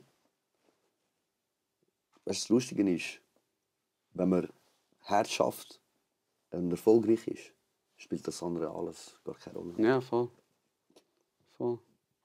Bro, und eben, wie Es redet gesagt, niemand mehr über das. genau, und das ist ja das damals, wo du die Songtext geschrieben hast und jetzt, wo du die Songtext schreibst, der Drini kannst du doch nicht mit dem Drini vergleichen. Nein, das ist ein komplett anderer Mensch. Total. Und wie du gesagt hast, ohne Vater, eben ich habe heute noch mal zwei Lieder von dir gelesen. Von Family Stories. Und los zu. Nein, wie heißt es? Sorry, warte. Voll scheiße vorbereitet. Das extra nicht gemacht. Das ist schon Lass mich sympathisch. ausreden, nicht los. Lass mich ausreden, Lass ja. mich ausreden. Und dort sagst du ja, oder? Der Vater im Knast, du bist dort, du bist auf einmal der Mann im Haus, du hast einen kleinen Bruder, den du miterziehen musst. Ja. Dann hast du eine Mutter, die ihr Gegenstück nicht hat, weil er im Gefängnis sitzt. Voll. Und ich meine, schau, wo du heute bist, oder? Voll, Bro. Und Voll. was soll ich dich jetzt aufhängen, weil du früher über Drogen gerappt hast? Ja, es war ein Bestandteil vom Leben damals, fix. Ja. Also habe ich auch über das gerappt. Ja. So. Und das Ja. macht dich ja authentisch zu Genau. der Person, die du bist. Genau. So. Und ja, vielleicht kommt das immer irgendwie führen. In den nächsten. Ich werde das nie richtig verlieren. Das ist etwas, was ich für immer mit mir trage. Voll. Mir ist einfach wichtig, dass die Leute wissen, von wo es kommt. Ja, genau. Genau, dass ist sie es nicht auch einfach. verstehen können. Das ist einfach stark. So. Voll. Und das ist eben, da sind wir auch wieder beim Hauptproblem, das wir am Anfang beredet haben. Leute sehen die Verpackung und denken, ich weiß, was drin ist. Du weißt nicht, was da drin ist, Kollege. Niemals. Nur weil ich rappe. Der Drini als Rapper ist nicht der Drini zu 100% als Mensch. Leute, die deine Musik hören, können vielleicht wissen, wie du so bist, so weil du ein authentischer Rapper bist. Aber sie können nicht sagen, ich kenne den Drini. Nein. Das ist Nein, unmöglich. das ist Keine Musik, unmöglich. also Das ist unmöglich. weil es ist ein Teil von deinem Leben. So, Total. aber alles gibt mir ja auch nicht preis. All die dunklen Tage, du sagst vielleicht so das lyrisch zusammengefasst in einem Songtext, wie es war. Aber wie schmerzvoll die Zeit für dich war, Bro, das kannst du niemals in Worte fassen. Nein. Das kann kein Mensch auf dieser Welt. Das braucht so viel Energie, Ja. zum durchleben. Mega. es hat gar keine Zeit, um das zu expressen. Genau. Zum Teil. Genau. Es gibt dann wirklich so Sachen. Und dann, man muss auch nicht alles expressen. Nein, gar So. nicht. Gar nicht. Es gibt Sachen, die behalte ich für mich, weil ich nicht will, das ist mein Recht. Voll. Und das sagen, ja, man kann mich ein Stück weit kennen, Voll. aber richtig kennen durch die Musik, also zu 100% ist schon unmöglich. Brüder, richtig kennen, sage ich dir jetzt, kennt dich nicht mal deine Frau. Richtig Genau. kennen, kennt uns nicht mal unsere Mutter. Voll. Die Japaner sagen, es gibt, ich glaube, lass mich nicht lügen, 3 oder 4 Versionen von dir. Das, was du gegen raus zeigst, wenn ich dir auf der Straße entgegenlaufe, was du siehst, dann gibt es, wie bin ich mit meinen engsten Leuten, du mit der Frau, ich mit der Frau, Mutter, Kollegen, Loco. Und wie bist du mit dir selber? Weil es gibt einen mega kleinen Prozentsatz, kann das sein, wo du niemandem sagst, wo nur du weißt. Und jetzt, was wollen die Leute über mich urteilen? Und das muss man vielleicht ein bisschen immer im Hinterkopf behalten, wenn Leute Kritik an einem ausüben. Ja. Kollege, du kennst mich gar nicht. Ja, voll. Was soll ich mit deiner Meinung jetzt anfangen? Voll. Ja, nice, 2, 6, ist okay. Aber es prallt an mir ab. Voll. Nur ich kenne mich selber, sonst niemand, Bro. Ja. Niemand. Und das ist, wo schön hast du das gesagt. Die 3 Beispiele, das ist wirklich genau so. Es ist ja so, ja. Das ist genau so. Voll. Und so soll es auch sein, wie du gesagt hast, es muss nicht jeder alles über dich wissen. Es muss nicht voll alles okay. erzählt werden, kommuniziert werden. Nein. Nein. Bro, schau mal, ich glaube, das ist jetzt die 47. Folge. Schau mal alle Folgen an und versuch mal, mich zu beschreiben. Ich gebe nicht so viel Preis von mir. Ja, eben. Muss ich auch nicht. Ja, es gibt Sachen, So. die willst du nicht. Voll. Und das ist voll okay. Voll. Und ich habe immer noch genug Gesprächsstoff. Voll. Aber die Leute müssen dann nicht sagen, du bist so und du bist so und du bist so. Für was? Ja. Weißt Und welche Leute machen das, Bro? Die nicht wollen, selber in den Spiegel schauen, die kommen Ja. und sagen, der ist so. Wieso? Weil ich kann meinen Hass, den ich in mir spüre, bei einem anderen rauslassen, dann muss ich das nicht mit mir selber machen. Das, was du vorher gesagt Ja. hast, das, was Ja. schmerzhaft Ja, ist. ja. Viele machen das nicht, Ja. also machen sie so. Es ist der einfachste Weg. Es ist so einfach, Bro. Mit dem Finger zeigen. Kann jeder. Das ist am einfachsten gemacht. Kann jeder. Das ist am einfachsten gemacht. Es ist am einfachsten gemacht. Selber loben. Am einfachsten Ich gemacht. schwöre. Am einfachsten Ja, gemacht. voll. Darum, ich verstehe schon, es ist bequemer. Aber auf der anderen Seite, wir leben einmal Ja. da, auf dieser Erde. Einmal. Reizt dich dann nicht. Reizt dich nicht zum Wählen herausfinden, Wählen andere Wege einschlagen. Das ist kein Reiz. Wie? Du wirst sterben und Ich schwöre. gehen und Ja. du verpasst so viel, wo das Leben könnte bieten, Ja. wo du wegschlägst, Weil du zu feige bist, weil du Angst hast, feige bist. nicht zu feige selbstreflektiert bist. genug bist. Und nach außen dann so das Bild vermittelst von ich bin der Stärkste. Ja, voll. Ja, schon. Traurig, Bro. Wirklich traurig. Muss nicht sein. Ich wünsche es Mann. nicht, mit dem schlimmsten Feind wünsche ich das ich nicht, schwöre. dass du so von der Erde gehst. Bro. Das ist scheiße, ja. Das ist richtig. Wenn du in dieser Bubble lebst, ich bin der Größte und so von der Welt gehst, Sehr glaub mir, scheiße. die letzten paar Sekunden von deinem Leben werden die schmerzhaftesten Ja. Sekunden von deinem Leben sein. Ich glaube auch. Weil du weißt, was du alles verpasst hast. Ich glaube auch im Fall. Ich glaube auch im Fall. Crazy. Crazy, Bro. Richtig crazy. Crazy, Bro. Hey Bro, wir sind schlimm reingefallen. Ich weiß gar nicht, wie lange wir aufnehmen. Hallo. Was denkst Keine Ahnung, Bro. du? Überleg, wir haben nur Fanfragen gemacht, oder? Ich bin Ja. ja zu meiner Frage gar nicht gekommen. Ja. Schätz mal, so plus, minus. 2 Stunden, sage ich. Ist 2 Stunden, Stunden. Das hat sich ungefähr so 2 angefühlt. Stunden, ja. Crazy, Krass, Bro.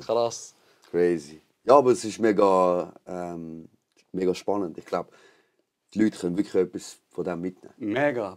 Wo wollen Voll. etwas damit mitnehmen. Das ist eben das. Das ist eben das. Du kannst die krassesten Podcasts hören, du kannst Joe Rogan auf und ab hören, was es noch für bekannte Podcasts gibt. Wenn du den Willen nicht hast, etwas an dir ändern, lass liegen. Lass liegen, ja. Lass liegen. Geh go gamen, geh Ja. TikTok, scroll deine dumme, kaputt bis Hornhaut hast. Es bringt wie nichts. Es bringt wie nichts. Ja, Bruder, machen wir da einen Cut. ja.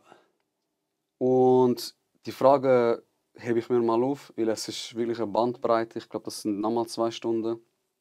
Wir schalten mal ab, Crazy. nachher Ja. schauen mal, wie wir vorgehen. Gibt es irgendetwas, Bruderherz, wo du gerne loslassen willst, wo du gerne möchtest sagen, wo dir so ein bisschen im Kopf schwirrt?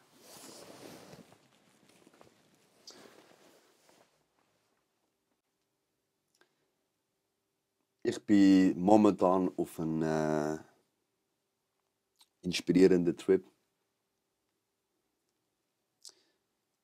Ich weiß, was möglich ist. Und ich will das so ein bisschen rauskitzeln bei den Leuten. Und tiefer graben. In der Hoffnung, dass ein Funke entsteht und dass sie etwas aus dem machen. Mega schön. Das ist etwas, wo ich jetzt gerade dran bin, auch mit der Sektion, auch mit Lyrics, wo wir sehr hart am Arbeiten sind, neue Wege einschlagen, neue Marketingwege einschlagen, neue Strategien einschlagen, um ja, so können die Leute wirklich abholen auf eine Ebene, die sie inspiriert. Das ist so das, wo ich Bock habe. Ja. Das habe ich Bock. Das spürt man auch richtig. Voll, das Spürt habe ich wirklich man. Bock. So,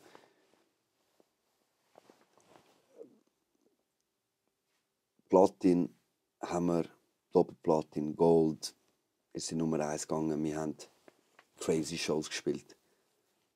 Die Gefühle habe ich bekommen. Ich werde das wahrscheinlich jetzt immer wieder bekommen. So. Ja, Also für das schaffe ich hart. Fix. Aber ich kenne es. Ich habe es spüren bekommen. Ja. Ich kenne es. Aber das Gefühl von Leuten inspirieren, das ist immer anders.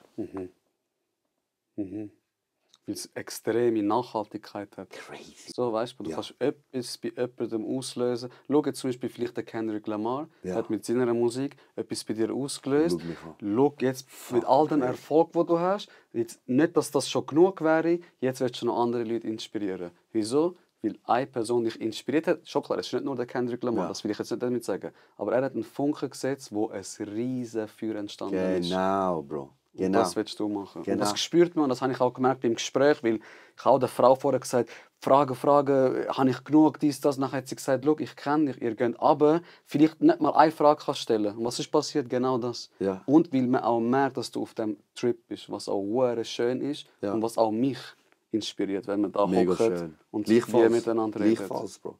Gleichfalls. Darum habe ich habe geschrieben, hey Bro, ich will vorbeikommen. Voll. Ich habe mich Das- sehr gefreut. Ich habe auch eine Freude. Ich habe wirklich Freude. Ich finde es sehr nice, was du machst. Es inspiriert mich auch. Du gehst ganz verschiedene Wege, gehst auf ganz verschiedene Leute ein und erzählst nach außen. Und auf eine sehr gute Art und Weise. Merci. Sehr inspirierende Art und Weise. Und es ist mega schön, dass du die Leute auch dazu bewegst, um da herzukommen und über ihre Ängste reden und was ihnen so passiert ist und so. Voll. Das ist alles crazy, Bro. Das Mega. ist crazy, dass du Mega. das so hergebracht Ja, hast. wirklich. Jetzt schon, Hätte weißt ich auch nicht gedacht, weißt, dass Das das ist in krass. kurzer Zeit schon Nein, passiert. viel Respekt, Bro. geil danke Und dir. ja, man muss einfach so weiterfahren und was ich noch sagen kann, ist einfach, dass die Inspiration, die geht wie nie, das geht wie nie verloren. Der Wert geht wie nie verloren. Weil es nicht materialistisch ist. Genau. Es ist so, ich sehe dich, du sagst mir, Bro, das, was du gesagt hast, shit, das hat etwas gemacht bei Voll. mir.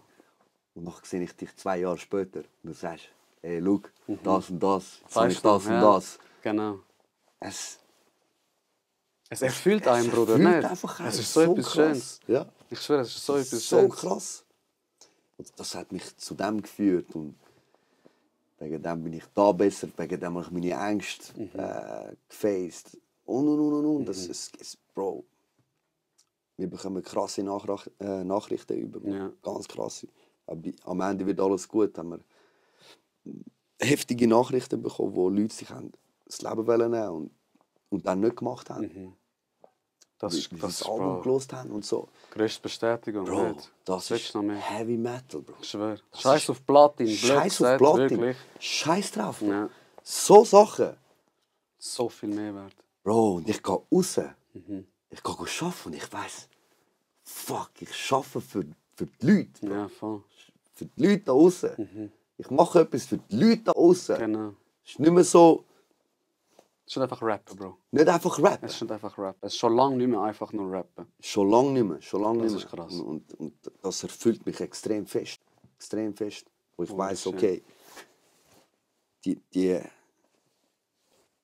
ist jetzt gestorben, die andere hat können mit ihrem Ex gut abschliessen. Voll. Und so Kraft wirklich schöpfen, da, Leben. So Sachen, die im Leben passieren. Ja. Und es ist immer anders. Das ist das Krasse. Es ist immer anders. Jeder Mensch. Ja, ja, sicher. So facettenreich, das ist So krank. facettenreich. Ja. Und das hört nie auf. Und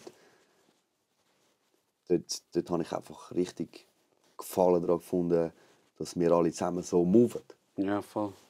Voll. Eben, es ist nicht eine Einzelperson, es ist ja die ganze Sektion Zürich, ob jetzt Loco, ob die Leute im Hintergrund. Voll. Und das merkt man eben, Bro. Und das ist schon so etwas Schönes und das ist schon etwas, wieso ich sehr gerne auch ins Studio komme. Abgesehen auch, weil ich dich und den Loco mag. Einfach so der Vibe, wenn man dort reinkommt, es ist so gerade Family und man chased ein Dream und alle Ja. sind dort und automatisch, ich habe dem Loco gesagt, ihr habt auch einen mega Impact, vielleicht, wo ihr nicht wisst, auf mein Leben. Dass ich gesagt habe, studieren, Schule, arbeiten, guten Job und so. Ich habe mich wirklich, nach ein paar Studio-Sessions, bin ich daheim gewesen, habe ich gesagt, mache ich wirklich das, was ich möchte? Erfüllt mich das wirklich? So geil, Im ja. Gefängnis arbeiten? Ja. Ich habe einen Babalon gehabt, okay. Erfüllt mich das? Nein, es erfüllt mich nicht. Ja. Also ändere ich es heute. Und Crazy. darum, eben, ich habe am Dings gesehen und dir sagen es auch, Bro. ihr habt auch wirklich einen grossen Impact auf mein Leben gehabt. Krass, Und das ist Bro. etwas mega Schönes, Bro. Bro, das freut mich mega Dass wir fest. so zusammensitzen Schau dich reden, an jetzt. wachsen, ich schwöre. Das ist crazy, Bro. Heavy, Bro. Das ist so geil, Bro. Ich schwör. Es geht nur noch weiter. Ja, voll. Es geht nur noch weiter. Ich bin mir sicher, dass es noch erfolgreicher und erfolgreicher wird werden. Wünsche ich dir auch, Mit Bro. dir. Auch für 100%. Musik, Lyrics. Und wenn wir etwas gelernt haben von Drini und Loco, am Ende wird alles gut. Und wenn nicht, dann bist du noch nicht am Ende. So ist es.